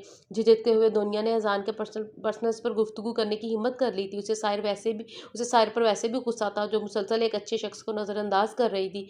पहले वो इस बात को तो कबूल तो कर ले कि मुझे उसका कबूल तो कर ले मुझसे उसका कोई दूसरा रिश्ता है और वो कितना नाजुक है। एजान ने धीरे से हंसकर कहते हुए कॉफ़ी का मग उठाकर लबों को से लगाया। दुनिया बस उसे देख कर रह गई। क्या कमी थी इस शख्स में जो वो उसे कबूल नहीं कर सकी? एजान किसी भी अच्छी लड़की का आइडियल हो सकता था, वो सोच कर रह गई। कोई तो तरीका होगा उसे यह एहसास दिलाने का कि आप दोनों के बीच क्या रिश्ता है, दुनिया ने कहा। फैज़ान ने कॉफ़ी के घूंट भरते हुए चंद लम्हे खामोशी के नज़र कर दिए। साहिर से मुझे इश्क की हद तक मोहब्बत है, शादी से पहले से, कहते हुए एहसान की नज़र काउंटर की सतह पर टिक गई। वो दुनिया से नज़र मिलाकर ये बात ना बता सका। साहिर से छेड़छाड़, शरारत या मोहब्बत भरा इजहार करते वक्त वो ना झिझकता था, क्योंकि अब वो उसकी शरीक हयात थी, मगर उससे मोहब्बत का इजहार किसी और के सामने करना उसे बड़ा अजीब सा लगा था। मगर वो दुनिया को एतमाद में लेकर आज एक मशवरा करना चाह रहा था, इसलिए ये बात कह गया। और साहिर की मोहब्बत और तवज्जो के लिए मैंने इस पर और साहिर की तवज्जो और मोहब्बत के लिए मैं उस पर ज़ोर ज़बरदस्ती नहीं कर सकता। मेरी तरफ से उसकी बड़ी से बड़ी और हर गलती और नादानी ज़िंदगी की आखिरी सांस तक माफ़ है। ये कहकर उसने अपने निचले लब का कोना दांतों तले दबा लिया। दुनिया यकटक उसे देखने लगी। इसे एक शख्स में उसकी सारी खुशियाँ मोहब्बतों का एक जहां आबाद था, मगर वो साहिर का नसीब ठहरा और दुनिया को नसीबों से बैर रखना पसंद न था। तो उसने बड़ी देर बाद एक कनात भरी सांस खारिज करके माहौल को थोड़ा बेतकल्लुफ़ बनाते हुए उसे मज़ीद बोलने पर उकसाया था। इन दोनों को इल्म न था कि यूं ही आँख खुलने पर एहसान को कमरे में ना पाकर वक्त का अंदाज़ा करते हुए साहिर किचन तक आई थी और बाहर ही से एहसान और दुनिया की समझ में ना आने वाली मध्यम सुरगोशी सुनकर पलट गई थी। दुनिया प्लीज़ मेरा नाश्ता। सारी सीढ़ियाँ उतर रही थी कि उसने अजान को ब्रीफ केस में कागज़ उलट पुलट करते देखा। बड़े मसरूफ़ अंदाज में उसने दुनिया को आवाज़ लगाई। शायद रोज़ ही दुनिया सबके लिए नाश्ते का एहतमाम करती थी। साहिर ने सोचा, क्योंकि चंद माह पहले जब वो कॉलेज के लिए नाश्ता करके निकलती थी तो उस वक्त तक एहसान के ऑफिस जाने का टाइम नहीं होता था, और जब उसके फाइनल ईयर के एग्ज़ाम हुए तो फ़ौरन ही शादी होगी और एहसान के ऑफिस जाने के बाद 10 बजे तक उठती थी। सो उसे एहसान के सुबह के मामलात का इल्म ना था। एहसान डाइनिंग टेबल की तरफ गया तो वो भी आकर कुर्सी पर बैठ गई। दुनिया प्लीज़ मेरे लिए भी नाश्ता ले आना, और आप रात बहुत देर से सोए थे, वो दुनिया से कहकर एहसान की तरफ मुतवज्जा होते हुए सरसरी सा कह गई। फ्लाइट लेट हो गई थी, तो यहाँ आने के बाद फ्रेश होने और खाना खाकर सोने तक रात का तीसरा पहर शुरू हो चुका था। एहसान ने नाश्ते में मसरूफ़ होकर जवाब दिया, वैसे आज आप जल्दी उठ गई, खैरियत? उसने हल्की सी चोट की। ऐसे ही साइड से कोई जवाब ना बन पड़ा। वो कभी एहसान के मामलात में शामिल ना हुई थी जो उससे किसी बात पर बौस परस करती। वैसे सुबह खेज होना अच्छी बात है। दुनिया को देखो कैसे फिट रहती है, 5 वक्त की नमाज पढ़ने से कितनी कशिश है उसके चेहरे पर। नमाज तो अम्मी और बड़ी अम्मी भी पढ़ती है। साहिर ने कहते नखवत से मुंह बनाया। बुजुर्ग तो फिर बुजुर्ग ही होते हैं, उनका रुझान दुरुस्त है, मगर दुनिया की बात कर रहा हूँ। दुनिया प्लीज़ यार, मेरा कोट तो ज़रा कमरे से उठा लाओ। अपने लिए नाश्ते की ट्रे मेज़ पर रख दी। दुनिया सर हिलाकर पलट गई। साहिर का चेहरा उससे सुर्ख पड़ गया, मगर वो कुछ बोल ना सकी और फिर बेइरादा ही वह एहसान के मामलात पर नज़र रखने लगी। उसने जब ये नोट किया कि एहसान के बेशतर काम दुनिया ही सर अंजाम देती है, तो एक अजीब सी खलिश का शिकार हो गई थी। उसे एहसान का दुनिया की तरफ बार बार मतवज्जा होना बुरा लगा था। दुनिया, मेरी ग्रीन शर्ट नहीं मिल रही, ज़रा वार्डरोब से ढूंढ दो और प्लीज़ प्रेस भी कर देना, मुझे अभी कहीं जाना है। एक रोज़ वो कमरे में बैठी हुई थी कि एहसान वार्डरोब खोलने कुछ देर तलाश करता, फिर कमरे का दरवाज़ा खोलकर दुनिया को आवाज़ दे बैठा। साइड ड्रेसिंग टेबल के आगे बैठी अपने बाल सुलझाते हुए सुलग कर रह गई, मगर जाहिर ना किया। कहाँ जा रही हो? यहीं प्रेस कर लो। दुनिया वार्डरोब से शर्ट निकाल कर जाने लगी तो एहसान ने कहा, नहीं, मैं लाउंज में इजी होकर कर लूँगी। दुनिया मतानियत से बोली, और हाँ एहसान, आपको अगर मुनासिब लगे तो भाई जाते हुए मुझे नायला के घर ड्रॉप कर दीजिएगा। दुनिया ने अमर की बहन का नाम लिया। इन चंद दिनों में ही उसकी नायला से अच्छी दोस्ती हो गई थी। श्योर, उस एहसान ने सर हिलाया। साहिर ने उसे ब्रश टेबल पर चटका। एहसान ने चौंक कर उसे देखा, मगर वो लिपस्टिक चॉइस कर रही थी। एहसान, आप मुझे क्लब तक ड्रॉप कर दीजिएगा। नेचुरल पिंक कलर का टच लिप्स पर देते हुए वो आराम से बोली, मैं एक वक्त में किसी एक को ही ड्रॉप कर सकता हूँ, मुझे भी फिक्स टाइम पर कहीं पहुँचना है। तुम ऐसा करो, किसी और के साथ चली जाओ, मगर मैं ऑलरेडी लेट हूँ। टेनिस के मैच के लिए नाहिद मेरा वेट कर रही है घर में। इस वक्त दानियाल और निहाल कोई भी नहीं है। इंतज़ार करूँगी तो मज़ीद लेट हो जाऊँगी। हालांकि कुछ देर पहले उसका खुद ही जाने का इरादा था।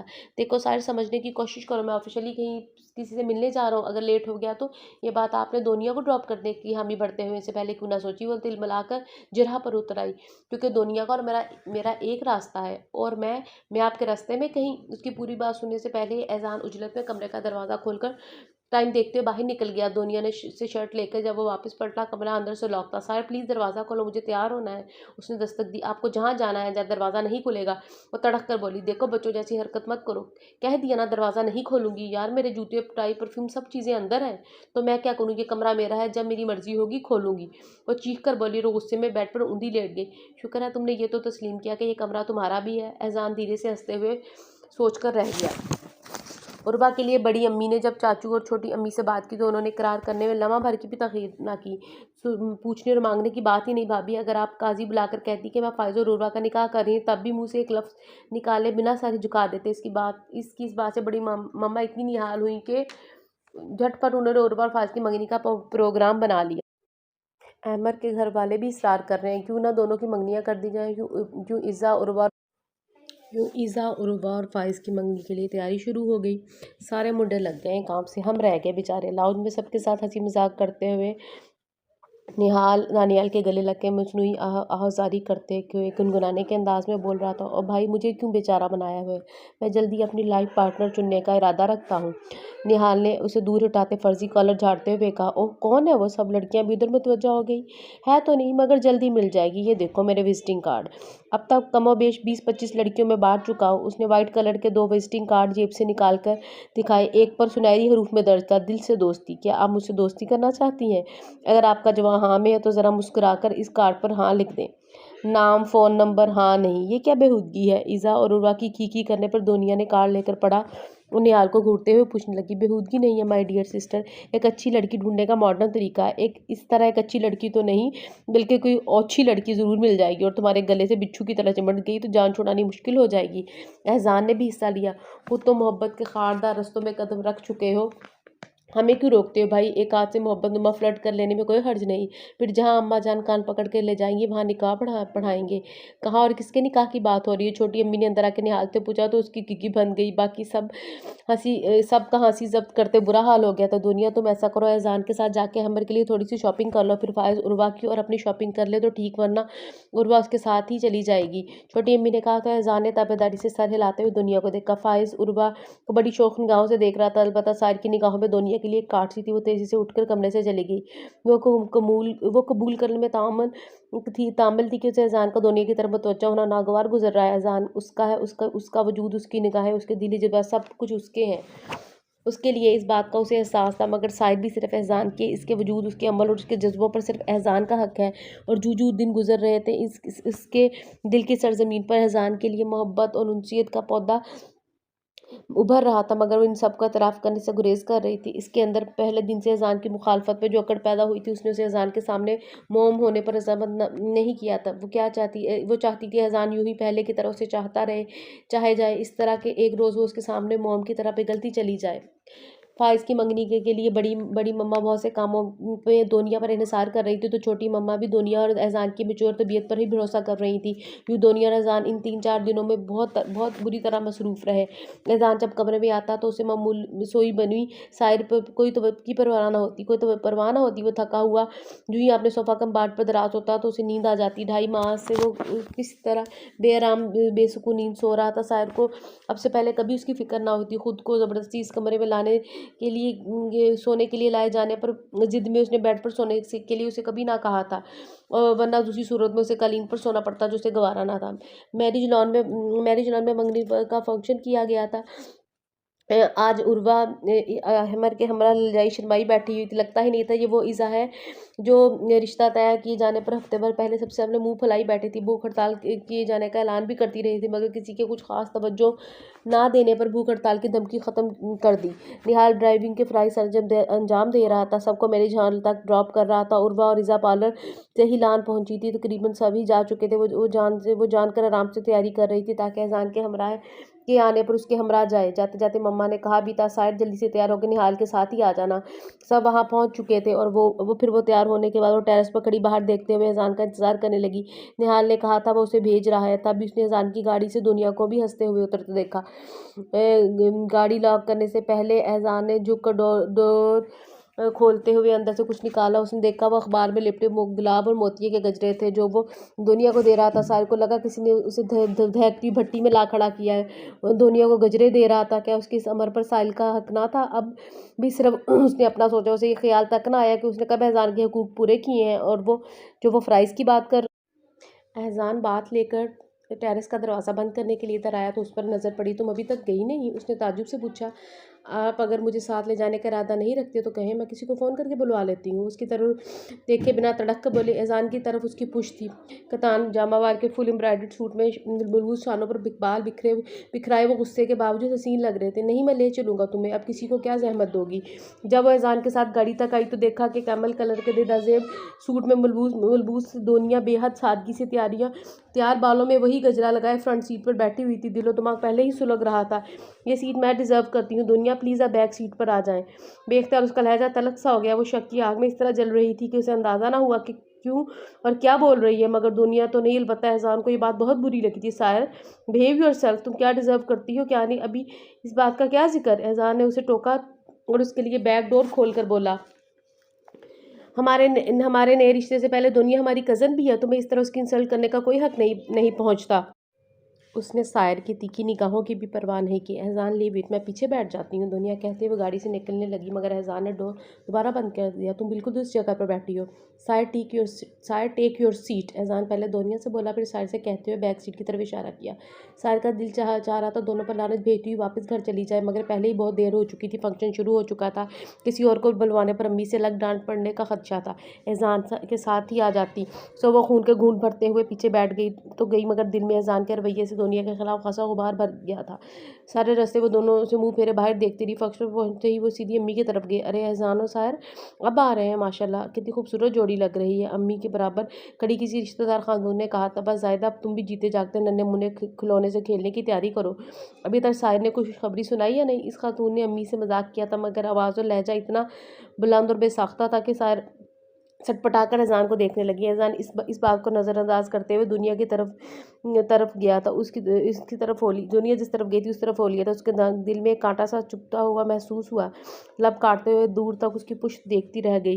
तुम इस शादी से खुद इनकार क्यों नहीं कर देती? कभी दुनिया का कहा जुमला अचानक उसके जहन में गूंजा। शादी से पहले के दुनिया के चंद और छोटे छोटे जुमले और तल्ख लहजे सायर को याद आए। दुनिया आप मेरी नादानियों से फ़ायदा उठा के एहसान को मुझसे छीनना चाहती हैं, और एहसान भी शायद मेरी तरफ से मायूस होकर आपकी तरफ मुंतकिल हो रहे हैं, मगर मैं आपको ऐसा नहीं करने दूंगी जिससे मेरी ज़िंदगी तबाह हो। अब उसे एहसास हो रहा था कि उसने भी फजूल सी जिद अकड़ में एहसान को इग्नोर करके कितनी बड़ी गलती की है।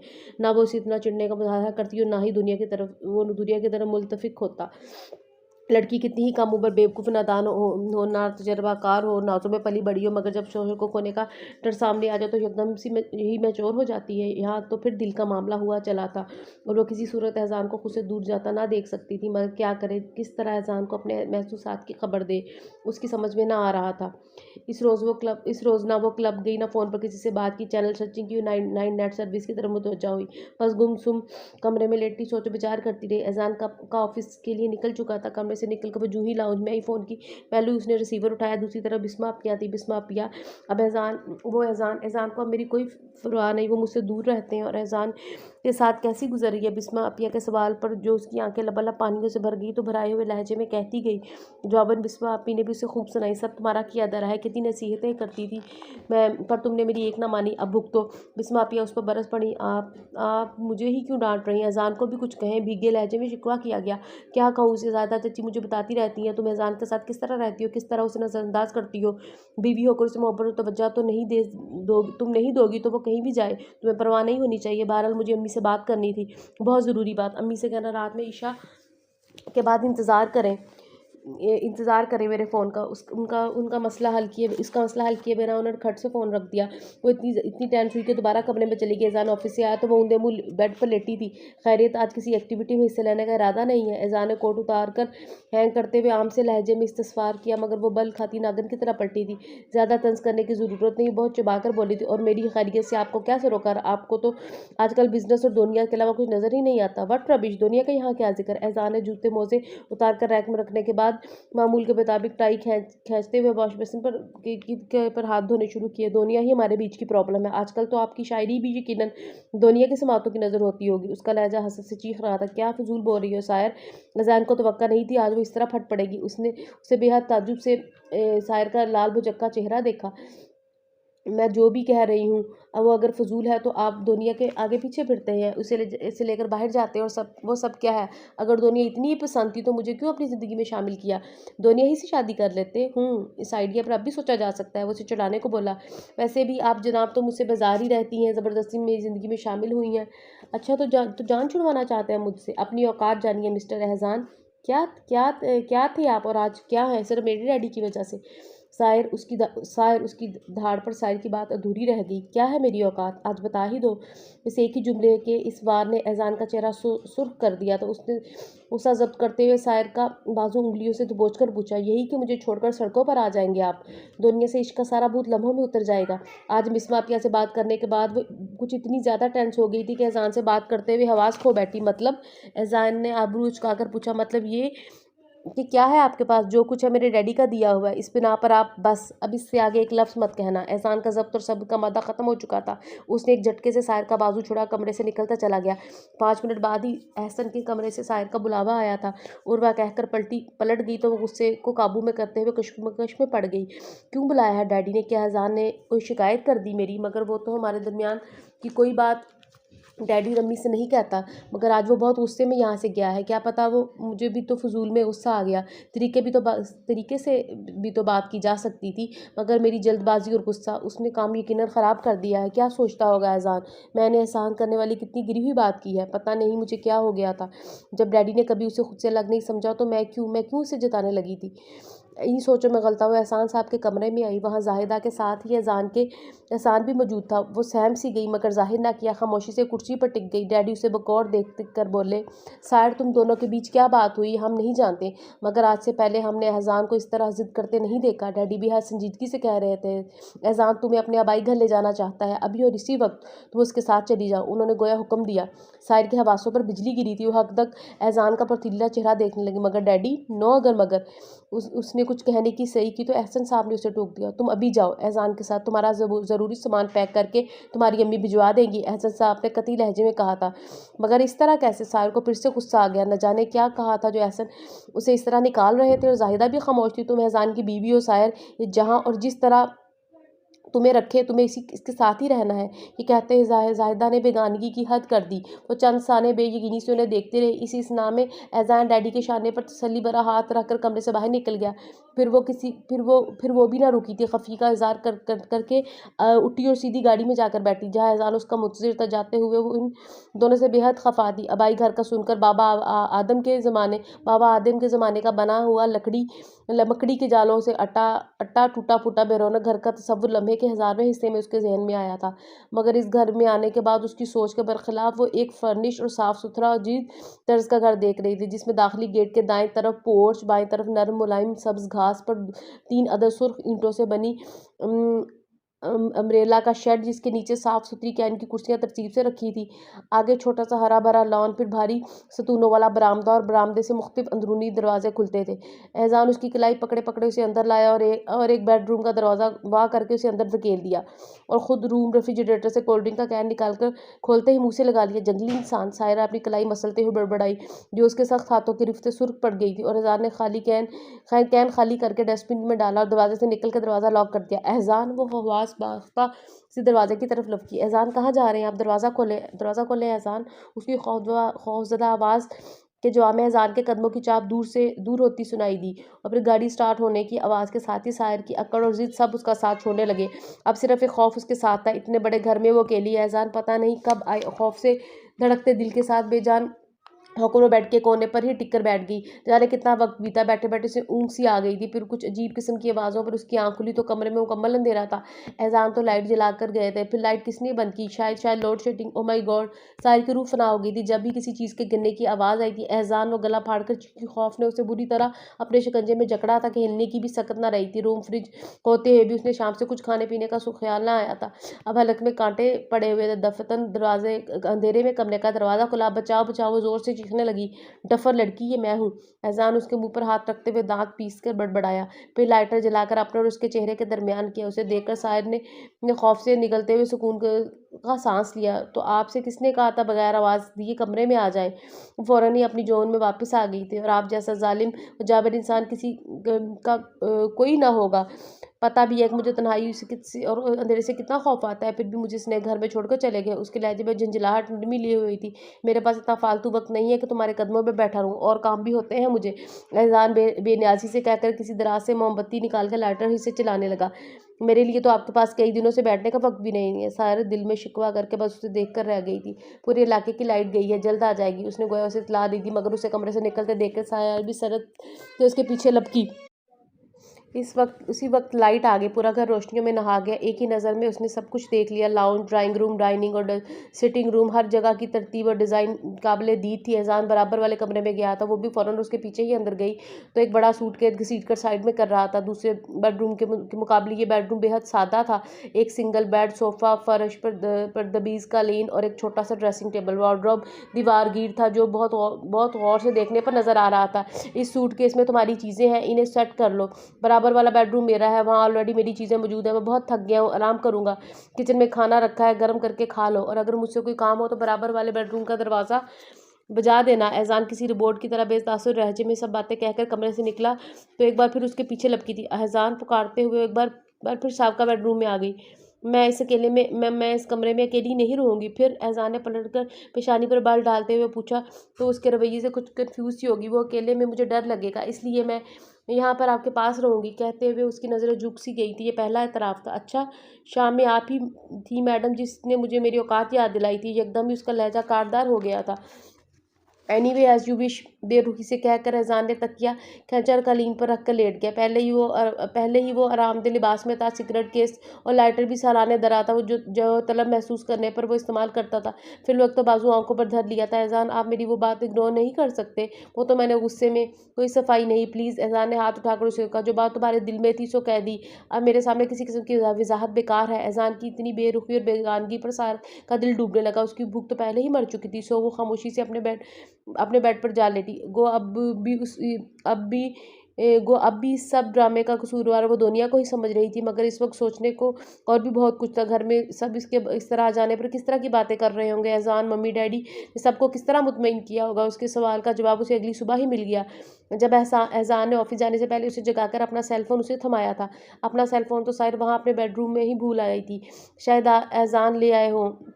उसे सोचा और फ़ोन कान से लगा लिया। साहिर, कितनी बेमुरव्वत हो तुम। हमें बताए और हम सबसे मिले बगैर ही तुम वहाँ जाकर बैठ गई। दूसरी तरफ उर्वा थी, नहीं वो बस। साहिर ने आईने के सामने खड़े होकर टाई बांधते एहसान को देखा और डिस्टर्ब सी हो गई। रात वो इस किस्म के सवालात से बचने का जवाब सोचते सोचते सो गई थी, मगर अब भी वो उससे जवाब ना बन पड़ा। वो बस क्या, तुम तो वाकई मूडी हो, मगर इतनी रूड और बेमुरव्वत हो जाओगी हमें अंदाज़ा ना था। एहसान कह रहे थे तुम एहसान के साथ उनका घर देखने गई थी और फिर वो घर इतना पसंद आया कि कुछ दिन वहाँ रहने की जिद करके वहीं रुक गई। यार, कम से कम हमसे जुदा होने से पहले सबसे गले मिलकर चंद झूठ मूठ के आंसू तो बहा लेती। उधर स्पीकर ऑन किए गालबन सब मौजूद थे। अब कभी किसी की आवाज़ आ रही थी, कभी किसी की। ज़ान ने जो बात बनाई थी उसे सुनकर साय ने सुकून का सांस लिया। भरा और शक्कर भरी निगाहों से ज़ान को देखते हुए मुस्कुरा दी। हंस क्यों रही हो? निहाल ने ताज्जुब से पूछा। कुछ नहीं, वो बोली। कुछ नहीं की बजाय अब बहुत कुछ करो, बल्कि हम सब के लिए एक पुरतकल्लुफ़ दावत का एहतमाम करो। किसी रोज़ हम छापा मारेंगे तुम्हारे घर पे। मुर्ग मतंजन, चिकन कढ़ाई, खीर, कौरमा, गजरेला, फिश फ्राई, बहुत कुछ होना चाहिए। सॉरी, मुझसे ये कुक के काम नहीं होते। ऐसी दावतें तो तुम अपनी दुनिया से करवाना, मैं सिर्फ कोल्ड ड्रिंक और वो भी रेडीमेड ही सर्व कर सकती हूँ। वह हल्की फुल्की होकर खिलखिलाई। क्या इतनी कंजूसी, सिर्फ कोल्ड ड्रिंक पे टरखाओगी? अब तो सुधर जाओ साहिर की बच्ची, क्या बनेगा एहसान का? वैसे अपनी दुनिया तो है ही दी ग्रेट। ऐसा करते हैं, दुनिया को ही इधर ही ट्रांसफ़र करवा देते हैं। साहिर तो है ही नकम्मी, कुछ सीख ही लेगी। हमें भी एहसान की तरफ से ट्रीट में मज़ेदार खाने को मिल जाएंगे। सॉरी, दुनिया को उसको सारे हुनर इधर ही आजमाने दें। एहसान ने उसका तंज़िया और बेरुखी का लहजा दुनिया के लिए बहुत शिद्दत से महसूस किया था। फिर वो खुद नाश्ता करके उसे नाश्ते कर लेने की हिदायत देता बैरूनी गेट लॉक करके चला गया। इलाका अनजान था तो शायर के लिए और उसकी बेवकूफ़ाना तबीयत से किसी भी किस्म की गलती की तवक्का की जा सकती थी। तो एहसान ने जब तक पेन का बंदोबस्त ना हो जाता गेट लॉक करके जाना ही मुनासिब समझा। फिर दिन कुछ इतनी तेज़ी से गुजरे कि उसे घर के छोटे मोटे काम करते हुए वक्त बीतने का एहसास ही ना हो पाता। अम्मी, हसन साहब, ज़ायदा और बाकी सब से भी तकरीबन रोज़ ही बातचीत हो जाती थी और वो हर रोज़ सबको तसल्ली देती जल्दी वहाँ आ जाऊँगी। सुबह अज़ान हाफ फ्राई एग टोस्ट और एक गिलास दूध नीम गर्म दूध के साथ नाश्ता करके चला जाता। तब वो उठती और यही नाश्ता अपने लिए बना लेती। पहले हमेशा अज़ान की हर फरमाइश पर इनकार ही किया था, इसलिए इसी झिंप में वो अब सुबह अज़ान को नाश्ता बनाकर देने की हिम्मत ना कर सकी। किचन में बर्तनों से लेकर फ्रीज़र में खाने और पकाने की हर शय मौजूद थी। सुबह दोपहर में तो जूस और सलाद वगैरह फ्रूट वगैरह से भूख मिटा लेती, मगर शाम के लिए तमाम से खाना बनाती थी और जो कुछ भी बनाकर सामने रखती अज़ान खामोशी से खा लेता था। घर की डस्टिंग और दीगर सफाई सुथराई जो कपड़े वगैरह धोने के मामले में वो नकम्मी थी, मगर किचन के काम और खाने पीने की चंद आम सी डिशेस बना लेने में वो अम्मी की सख्ती की वजह से थोड़ी बहुत ताक हो गई थी। मगर वहाँ रेगुलर किचन में जाना काम संभालना वो अपनी शान के खिलाफ समझती थी। फिर अब बड़ी अम्मी और छोटी अम्मी भी उसकी हिमायत कर देती थी, वो बच जाती थी, मगर अब यहाँ बचत मुमकिन ना थी। एहसान ने साफ खरी झंडी दिखा देती थी, जल्दी किसी मुलाजमा का इंतज़ार नहीं कर सकता और ना ही किसी पर भरोसा कर सकता हूँ। सो वो काम चला रही थी। साहिर के लिए यही बहुत था कि इन दोनों के बीच यहाँ दुनिया ना थी। एहसान ऑफिस से फिक्स टाइम पर घर वापस आ जाता। बेशक इन दोनों के बीच ज़्यादा बातचीत ना होती थी, फिर भी वो खुश थी। किसी तरह से ही दुनिया तो एहसान की निगाहों से दूर हुई। ये उसके यहाँ आने के हफ्ता भर बाद की बात थी। वो शाम की ठंडक का लुत्फ ले रही थी जब एहसान की गाड़ी गेट्स के अंदर आई। उसे बैठा देखकर वो उसी की तरफ चला आया और आते ही बेहद संजीदगी से टेबल पर ब्रीफकेस रखते हुए उसे खोलकर चंद कागज़ निकालकर साहिर के सामने रखे। इन कागजात को देखो। साहिर मुझसे हुई और कागज़ देखने लगी। ये मेरी ज़ाती प्रॉपर्टी के कागजात हैं। बाबा जान के बिजनेस को फ़रोख्त करके उनसे मिलने वाली रकम और बाबा जान की लाइफ इंश्योरेंस की रकम से मैंने मामू जान के बिजनेस में शेयरिंग की थी। जितना मैंने इस कारोबार में लगाया उससे 10 गुना ज़्यादा आज मेरे पास है। चाहूँ तो हाथ पैर हिलाए बगैर आइंदा कई सालों तक तुम्हारे नान नफ़के की जिम्मेदारी बखूबी अदा कर सकता हूँ, मगर मुझे हाथ पर हाथ रख कर बैठने की आदत नहीं है। सो इसका तो इस कार सा इस सो इस कारज़ार में अपना हिस्सा ज़रूरी समझता हूँ। तुमने हमेशा मुझे कमतर जाना, मगर मैंने कतई नज़रअंदाज किया। मैं चाहता तो इसी रोज़ तुम्हें इस प्रॉपर्टी की तफसीलात बता देता, मगर सिर्फ ज़ुबानी तौर पर साबित करना मैंने मुनासिब ना समझा। मैंने कभी हिसाब किताब नहीं किया था। सो एक्साइज फाइल से डिटेल्स मिलने और नई फाइल्स में प्रॉपर्टी शो करवाने के लिए एक प्रोसेस में थोड़ा वक्त लगा। तो आज मेरी औकात का सबूत आपके सामने है। बहुत संजीदगी से खड़े खड़े बहुत कुछ बोलने के बाद एहसान ने खामोश होकर साहिर को देखा। वो फाइल पर कहनी रख के गुमसुम सी बैठी थी। एहसान के मुंह से प्रॉपर्टी के कागजात का सुनकर ही उसने फाइल देखे बिना ही बंद कर दी थी। वो बेहद हैरानी से उसे देखने लगी थी, मगर जिस तरह एहसान ने इंकशाफात किए उसकी निगाहें झुक गई थी। और हाँ, मुझे और किसी के हक पर कब्जा करना पसंद नहीं, चाहे वो तुम ही क्यों ना हो। एहसान ने झुककर उसे बावर कराया और जाने को पलटा के साहिर ने उसे आवाज़ दी, एहसान, आप इस रोज़ की मेरी बात को भूल नहीं सकते। नहीं, क्योंकि तुम्हारी बात मेरी गैरत पर ज़रबकारी थी। इसी बात ने ही मुझे मेरे बहुत सारे प्यारे बुजुर्गों की शफ़क़तों से दूर कर दिया। तुम्हारी वजह से उनकी ज़ुबान पर मैंने बहुत से सवालात मचलते देखे, मगर जवाब न देने की बेअदबी कर बैठा। एहसान अपनी बात कहकर लंबे ढक बढ़ता आगे बढ़ा और हाथ उठाकर उसे पुकारने लगी, मगर अब कोई फ़ायदा न था। गुस्से में वो गलती कर चुकी थी। उसने एहसान को तकलीफ़ से हरमकिनार किया था। अब वो किसी तरह उसका दिल साफ़ करे, वो सोचने लगी। एहसान, बताए तो सही, आप मुझे यहाँ क्यों लेकर आए हैं? वो किचन में थी जब उसने बाहर दुनिया की आवाज़ सुनी। सुबह फ़ोन पर बात हुई थी, आपने जिक्र भी नहीं किया और आप बिना बताए यहाँ ले आए। बात क्या है? घर के सन्नाटे में दुनिया की आवाज़ खूब सुनाई दे रही थी, तो गोया दोनों की फ़ोन पर बात होती रहती है। मैं ये बात क्यों भूल गई थी? साहिर के दिल में भाला सा गड़ गया कि एहसान और दुनिया के रवाबित अब तक वैसे ही थे। दुनिया यहाँ नहीं है, मगर एहसान को उसका ख्याल इसी की परवाह रहती है। जब भी तो मेरी तरफ से गाफिल रहते हैं। यहाँ मेरे साथ रहते हुए भी उन्हें ऑफिस से आकर फ़ोन, फाइल्स, टीवी और कंप्यूटर के सामने मैं दिखाई ही नहीं देती। मुझसे कुछ कहने की बजाय अपना हर काम खुद ही कर लेते हैं। वो सुलग रही थी, सोच रही थी। आटा तकरीबन गुंद चुका था। उसने तमाम बर्नर बंद कर दिए। उसे अंदर की आग बहुत जला रही थी। वो किचन के वॉल फैन के आगे खड़ी होकर गहरे गहरे सांस भरने लगी। उसे लग रहा था एहसान उससे दूर होता जा रहा है, बहुत ज़्यादा दूर।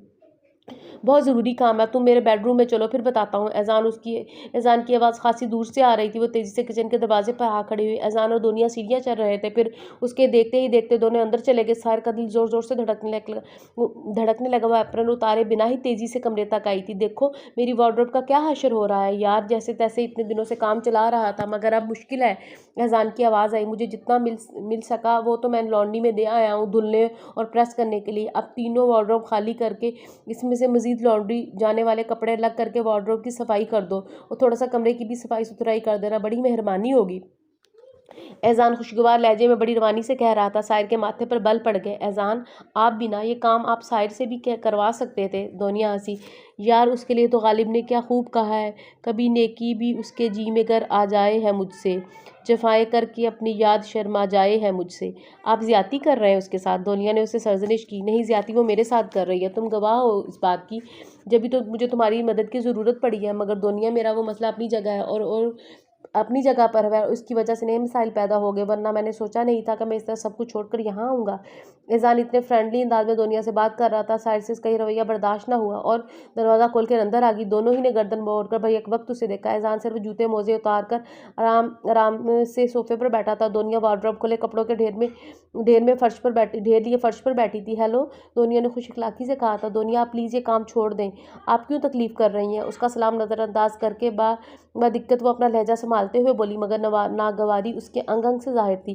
काम तो बस ख़त्म हो गया साहिर, तुम फिक्र ना करो। एहसान, आप ये लॉन्ड्री ले जाने वाले कपड़े गाड़ी में ले जाकर रखें, मैं धुले हुए कपड़े तरतीब से रख दूंगी। वही भैया एक वक्त दोनों से मुखातिब होते हुए कपड़े भी अलमारी में रखी जा रही थी। दुनिया, मैंने कहा ना आप छोड़ दें इन कामों को, जब तक एहसान फ्रेश होंगे मैं ये कपड़े रख लूँगी, फिर साथ ही चाय पियेंगे। इसे एहसान पर गुस्सा था, मगर वो उस पर ज़ाहिर करके मजीद उसे खुद से बददिल नहीं करना चाहती थी। सो नरमी का मुजाहरा करते हुए मुश्किल दुनिया से मुखातिब हुई, वगरना दिल तो चाह रहा था धक्के देकर दुनिया को यहाँ से निकाल दे। दुनिया सर हिलाकर नीचे चली गई तो एहसान की तरफ पलटी। ये काम आप मुझसे भी तो कह सकते थे। उसका इशारा कपड़ों के ढेर की तरफ था। तुमसे तो एक ही जवाब की तवक्का थी, जवाब जो अब तक देती आई हो। मैं भी इंसान हूँ, कब तक तुम्हारा नॉर्मल बिहेवियर बर्दाश्त करूँ? कम से कम दुनिया मुझे समझती तो है, वो मेरी किसी बात का इनकार तो नहीं करती। एहसान इत्मीनान से कह रहा था। मुझ में और दुनिया में बहुत फ़र्क है एहसान, आपको तुम दुनिया का मुकाबला कर भी नहीं सकती। दुनिया है soft, kind, soft nature and loving, जबकि तुम एहसान उसके ज़ब्त पर रश करते हुए उसकी बात काट कर उसे चिढ़ाने को ऐसे लफ्ज़ इस्तेमाल कर रहा था दुनिया के लिए, ताकि वो भड़के गुस्सा करे, मगर किसी तरह इकरार भी करे कि उसका रवैया साहिर को तकलीफ़ पहुंचा रहा है। वो उसे दिलो जान से चाहती है। उसका दुनिया की तरफ मुतवज्जा होना उसे अच्छा नहीं लग रहा। एहसान के लबों पर इस वक्त बड़ी दिलफरेब सी मुस्कुराहट थी। उसे अपने लिए साहिर की जेलसी और फिक्रमंदी अच्छी लग रही थी। बस इकरार करने की देर थी कि वो उसे अपने वजूद में छुपी ढेरों मोहब्बतों की बरसात कि वो उस पर अपने वजूद में छुपी ढेरों मोहब्बतों की बरसात कर देता, उसका अंग अंग खुशियों की कौसे कज़ा के रंगों से सजा देता। एहसान, आपको नहीं लगता आपका रवैया मेरे साथ बदलता जा रहा है? आपने मुझे इस तन्हाई में ला फेंका है और मुझसे चंद मिनट दोस्ताना रवैये के रवादार भी नहीं है। उसे एहसास दिलाते हुए साहिर की आंखें भीगने लगी थी। बस अब इकरार का लम्हा करीब है, एहसान ने सोचा। ऐसा करने के लिए तुमने ही मुझे मजबूर किया है, उसने जवाब दिया। अंदाज में बेनियाजी थी। मैंने आपको मजबूर किया है या इस दुनिया ने? वो साहिर का ज़ब्त मुसलसल आजमा रहा था तो इसका ज़ब्त टूट ही गया। उसने बहुत कोशिश की कि अब वो उसे ऐसे एहसान से तरखलामी ना करे ताकि उसकी मोहब्बत और वफा का यकीन आ जाए, मगर वो दुनिया की वजह से आप मुझसे बरगिश्ता होते जा रहे हैं। दुनिया की वजह से आपने मुझे इस घर में सबसे दूर ला फेंका ताकि आज़ादी के साथ दुनिया से मिलते रहें। मेरी इस घर में मौजूदगी के बावजूद आप मेरे इल्म में लाए बिना इस गैर महरम लड़की को अपने बेडरूम में ले आए। साहिर का लहजा बुलंद हो गया था। Sahir, please keep quiet. दुनिया सुनेगी तो क्या समझेगी? वो दांत पीस कर मध्यम आवाज़ में उसे खामोश करवाने लगा। उसे साहिर से कम अज़ कम इतने तल्ख जवाब की तवक्का ना थी। जिस तरह इतने दिन से वो उस पर मेहरबान थी, उसकी खातिर उसके घर का निज़ाम संभाला था, वो समझ रहा था कि अब वो मुसालहत की कोशिश करेगी। क्यों खामोश रहूँ मैं? दुनिया सुनती है तो सुने। जो लड़की दूसरों का घर बर्बाद करने को आगे बढ़े, उसकी इज्जत में खामोश रहना बेवकूफ़ी है। अगर उसे ये सब करना था तो आपकी शादी से पहले करती। माना कि मैं बेवकूफ़ थी, नादान थी, शादी की जिम्मेदारियों से घबराती थी, इसलिए ज़बरदस्ती इतनी जल्दी शादी पर चिढ़कर आपको इग्नोर किया। और आपने क्या किया? चंद दिन तक अपनी झूठी मोहब्बत का प्रचार करते रहे और पॉजिटिव रिस्पॉन्स ना मिलने पर आपकी नज़रें बदल गईं, आपका अंदाज़ बदल गया। शोहर का साथ ज़िंदगी की आखिरी सांस तक होता है एहसान। अगर इस रिश्ते की पाकीज़गी को समझा जाए तो किसी मर्द या औरत की हिम्मत नहीं होती कि इस पाकीज़ा रिश्तों को आलूदा करने की जुर्रत करे। लेकिन आपने शायद शादी को खेल तमाशा समझ रखा है। नफ्स की भूख सायर! एहज़ान का हाथ उठा और सायर के गालों पर सुर्ख़ निशान छोड़ गया। उसकी ग़ज़बनाक धार से सहम कर चंद सानियों तक तो सायर इस थप्पड़ की तकलीफ़ और अहानत भी भूल गई। तुमने मुझ पर इतना घटिया इल्ज़ाम लगाया, मुझ पर जिसने तुम्हारी खुशी की खातिर तुम्हारी मर्ज़ी के बिना एक उँगली लगाना भी गुनाह समझा था। तुम मेरे ज़ब्त और नफ़्स पर शक करोगी, मेरे किरदार पर उँगली उठाओगी, मुझे यकीन नहीं आ रहा। उसकी तरफ दाएँ हाथ की शहादत की उँगली उठाते हुए भिपरे लहजे में कहते हुए एहज़ान के लहजे में बेयकीनी और दुःख भी हिलोरे ले रहा था। उसके चेहरे का तनाव और गुस्सा देखकर सायर ने निचला लब ज़ोर से दाँतों तले दबा लिया। एहज़ान की आँखों में वाज़िया बेयकीनी पर उसकी निगाहें झुक गईं। एहज़ान ने अपनी बात कहकर उँगली गिराकर मुट्ठी बंद की और गुस्से से हाथ झटकता हुआ कमरे से बाहर निकल गया। एहज़ान लाल भभूका चेहरा लिए बहुत सरह से बाहर निकले तो एहज़ान को पुकारते हुए दुनिया ने फिर से आवाज़ दी। उसके बीच झगड़े के चंद जुमले दुनिया की समाअतों ने भी सुने थे, मगर वो उन दोनों के बीच जाकर झगड़ा ख़त्म नहीं करवा सकती थी जब तक एहज़ान खुद ना चाहता। आओ दुनिया, मैं तुम्हें ड्रॉप कर दूँ। दुनिया खामोशी से गाड़ी में बैठ गई। सायर गुस्से और बेबसी की इंतहा पर आकर खूब रोई। दिल की भड़ास निकाल लेने के बाद नए सिरे से आज का झगड़ा सोचने लगी। हर जगह उसे सरासर अपनी ही गलती नज़र आई। दुनिया एहज़ान की भी कज़न है। एक ही घर में रहते हुए उन्होंने बचपन से लेकर अब तक वक्त एक साथ गुजारा है। अगर दुनिया से फ्रेंडली मिलता था तो उससे जेलस नहीं होना चाहिए था। वो पढ़ी लिखी बाशऊर लड़की थी। बेशक शादीशुदा होने के बावजूद इज़्दवाजी बंधन के हकूक़ व फ़राइज़ और ज़िम्मेदारियों से अभी तक बेबहरा रही थी, मगर जब उसे एहसास हुआ तो वो समझदारी से काम ले सकती थी। अगर उसे एहज़ान से कुछ प्रॉब्लम था, एहज़ान की तवज्जो बढ़ जाने का मलाल था, तो एहज़ान से एक सिटिंग रखती और उसे अपनी प्रॉब्लम डिस्कस करती। तंज़िया बातें करना, अकड़ना, उसके किरदार पर उँगली उठाना, जबकि हमेशा से एहज़ान सबके सामने एक शफ़ाफ़ आईने की मिसाल रहा था। उसे ये सब क्या था, वो उसे बताना चाहती थी कि उसे उसका नज़रअंदाज़ करना अच्छा नहीं लगता। उसकी मोहब्बतों की आदी हो चुकी है। वो इससे बहुत मोहब्बत करने लगी है, इतनी कि एहज़ान का उसे नज़रअंदाज़ करना बहुत बुरा लगता है। हर रोज़ वो सोचती थी आज अपनी झूठी अकड़ का खौल उतार कर एहज़ान से मुसालहत कर लेगी, मगर आज वो ना चाहते हुए भी अपना टेम्पर लूज़ कर बैठी। एहज़ान को लूज़ करैक्टर होने का एहसास दिलाया। वो पेशेमानी महसूस कर रही थी। जब रात के 2 बजे और एहज़ान नहीं आया तो पेशेमानी की जगह परेशानी ने ले ली। खौफ और घबराहट के बावजूद वो कई बार गेट तक का चक्कर लगा आई थी। उसका सेल नंबर भी नहीं मिल रहा था। घर पर फ़ोन करके पूछना अब मुनासिब ना लगा कि रात के इस पहर अगर एहज़ान वहाँ जाता तो लौट आता या फिर कोई ना कोई इत्तला ज़रूर दे देता। मगर वो जिस कदर गुस्से में गया था, उसके बाद उससे एहसन साहब के पास जाने की उम्मीद नहीं की जा सकती थी। वक्त के साथ-साथ वो अपना हर खौफ, भूख, प्यास भूले सिर्फ़ परेशानी से लॉन में चक्कर लगा रही थी। लाउंज में सोफ़े पर बैठे एहसन साहब बहुत मिलामत भरी निगाहों से अपने सामने कारपेट पर बैठी अपनी लाडली बेटी को देख रहे थे, जो खुद ब खुद अपनी नई ज़िंदगी की बुनियादें हिला बैठी थी। इज़्दिवाजी ज़िंदगी की मज़बूती के लिए एतमाद, यकीन और भरोसा जैसे रिश्ते ही बुनियाद का काम करते हैं। मोहब्बत बिलाशुबा इन रिश्तों का माहासिल है, इसके बगैर कुछ भी नहीं।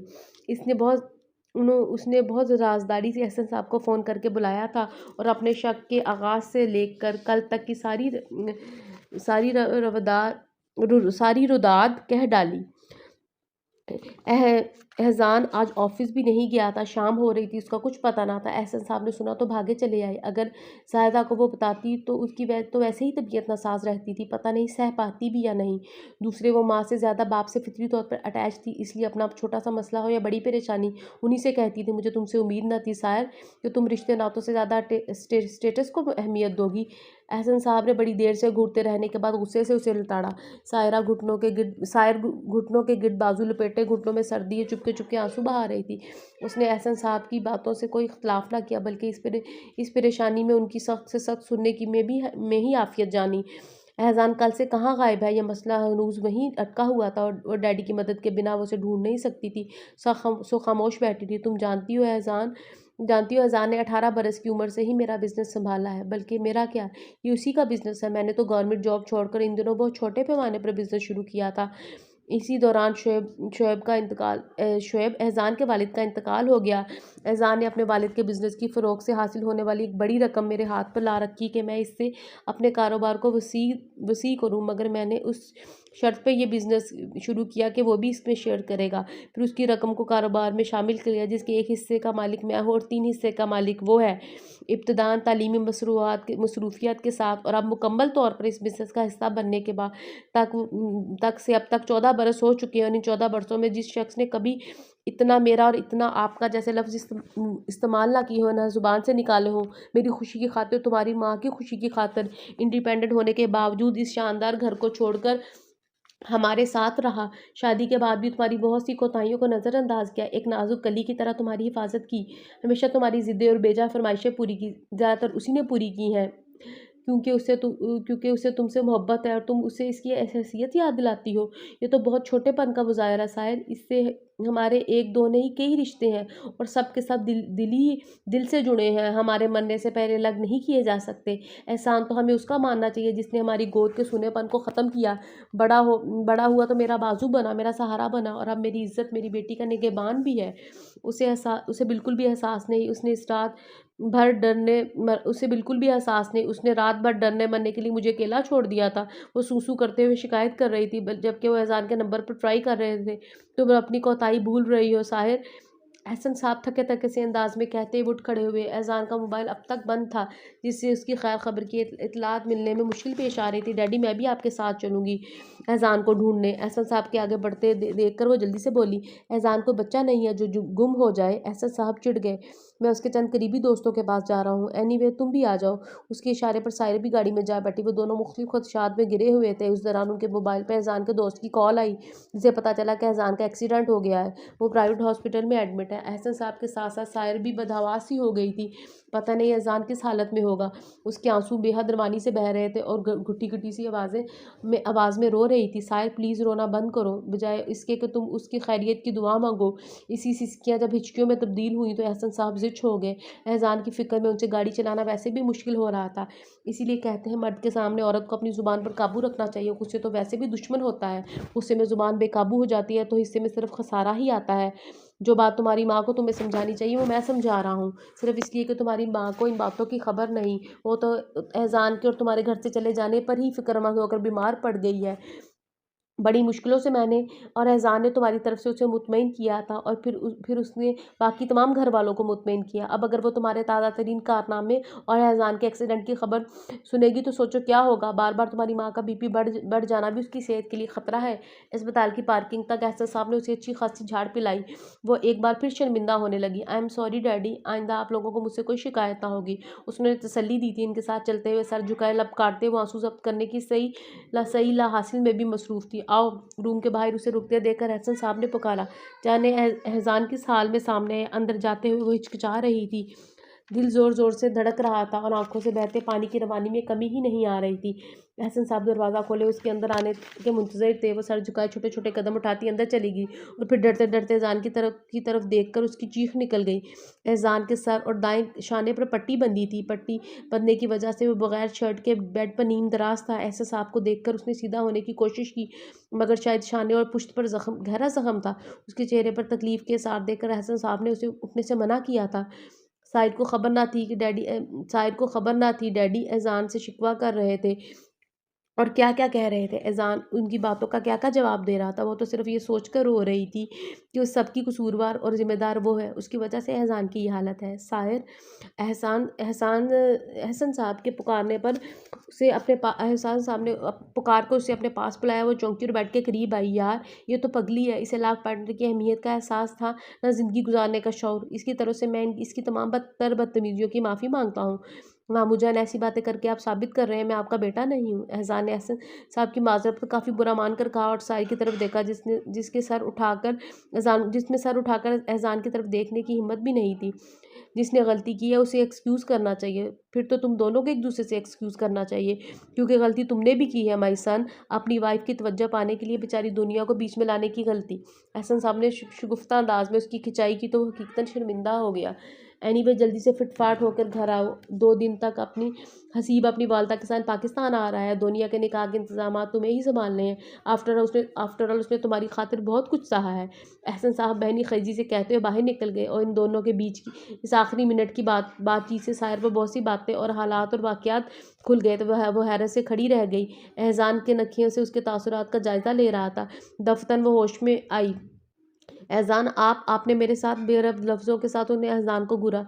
यार, क्या कर रही हो? मेरे ज़ख्म वजूद को और ज़ख्मी करती हो। शुक्र करो बायां हिस्सा बच गया, वरना दिल डैमेज हो जाता मेरा।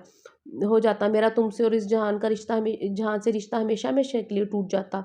वो उसके घूरने पर कहता रहा तो साहिर ने एकदम उसके मुंह पर हाथ रख दिया, अपने लबों पर रुके उसका हाथ पकड़ के एहसान ने उसे अपने करीब बिठा लिया।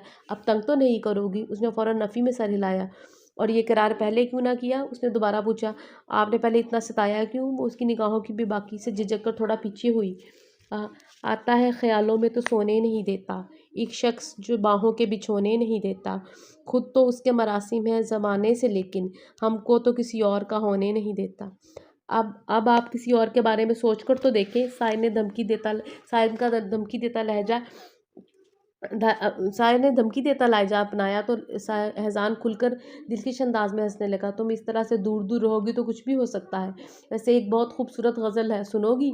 मैं डैडी को कहती हूँ आपको डिस्चार्ज करवा कर घर ले जाए, वहीं आप सबको अपने बेड रेस्ट के साथ गीत गज़ल सब कुछ सुनाइएगा। साहिर ने उसकी शोखी से बचते उसका ध्यान बटाया। यार वहाँ तुम हाथ कब आओगी? एहसान झिंझलाया। फिर उसकी बात पर गौर किया तो फ़ौरन बोला, मैं मामू जान के साथ नहीं जाऊँगा, हम अपने घर चलेंगे। एहसान, आप मेरी वो सारी बातें भूल नहीं सकते? साहिर अपने घर के इसरार के पीछे छुपी वजह जानती थी तो सर झुकाए कुछ उदास होकर पूछने लगी, भूल सकता हूँ अगर तुम हमारे घर में इन सब की एक शानदार सी दावत करो। तुम्हें नहीं मालूम दुनिया ने किस किस तरह बहाने और बातें बना बना कर इन सबको हमारे घर आने से रोक रखा था। हाँ ज़रूर, मुझे दुनिया से एक्सक्यूज़ भी करना है। एहसान की खुश मिजाजी से कहने पर वो एक बार फिर दुनिया के बारे में सोचकर अपने साबका रवैये पर पेशेमानी महसूस करने लगी। तभी एहसान बोला, तुम दुनिया से पहले बिस्मा अपिया को थैंक्स कहो जिन्होंने मुझसे ज़्यादा अच्छा शख्स दुनिया के लिए ढूंढा है, वरना तुम तो एहसान। शायर उसकी मजीद फजूल गोई सुनने से पहले ही चीखी दी। अच्छा अच्छा, लीव इट यार, वो गज़ल तो सुन लो, मैं डैडी को बुलाती हूँ, उन्हें ही सुनाएं। वो हंसती हुई कमरे से बाहर बाहर जूं ही निकली उसका सेल फोन बज उठा। नंबर एहसान का था। स्क्रीन पर नंबर देखते ही रिसीव करके बगैर कुछ बोले मुस्कुराते हुए वो एहसान के रूम के बंद दरवाजे से टेक लगाए खड़ी हो गई थी। थकन की गर्द से खुश रंग आहटों में आ, न जाने कब से तेरा इंतज़ार है मुझको, कि नींद तोड़ के बेख्वाब रास्तों में आ, मेरे ख्याल के साए तेरे बदन के अक्स पुकारते हैं मुलाकात की हदों में आ। दरवाजे के इस पार बैठे एहसान की आवाज़ हवा के दोष पर उसकी रूह को सरशारी बख्श रही थी। वो इसके लबो लहजे की दिलकशी में गुम सी हो गई थी। कल इतना लंबा लेक्चर दिया मगर एक जुमला ना कह सकी कि तुम्हें मुझसे मोहब्बत है। एहसान उसकी मुसलसल खामोशी से चिढ़कर कह रहा था। साइड ज़ोर से हंस पड़ी। अपनी शादी को कायम रखने की मेरी सारी स्ट्रगल को आप अब तक समझ नहीं सके कि आप स्ट्रगल से आप समझ नहीं सके कि मुझे आपसे मोहब्बत है। इकरार कर ही लिया गया। एहसान की ज़िंदगी में शामिल होने के बाद एहसासात के कई रंग और बुरे मरहलों से गुजर जाने के बाद उसने जाना था कि इज़्दिवाजी बंधन जितना नाजुक है उससे कहीं ज़्यादा खूबसूरत और मजबूत भी है। बस औरत का समझदार होना काबिल शर्त है। खलूस और मोहब्बतें अज़ खुद इस ताल्लुक़ का हिस्सा बन ही जाते हैं। तो इसके साथ ही हमारी स्टोरी ख़त्म हो गई। मुझे उम्मीद है कि आपको ये स्टोरी अच्छी लगी होगी। आइंदा फिर हाज़िर होंगे किसी बहुत अच्छी एवरग्रीन स्टोरीज़ के साथ, ऐसी स्टोरीज़ जो मतलब घिसी पिटे टॉपिक्स पर ना हो। मेरी कोशिश होगी कि मैं आपको यूनिक और अच्छी अच्छी स्टोरीज़ आपके लिए लेके आऊँ, कुछ हट के अच्छे राइटर्स की ऐसी स्टोरीज़ जो हमेशा से लोगों को पसंद रही है। इंशाल्लाह बहुत जल्द फिर किसी वीडियो के साथ मिलेंगे। ओके, अल्लाह हाफिज़।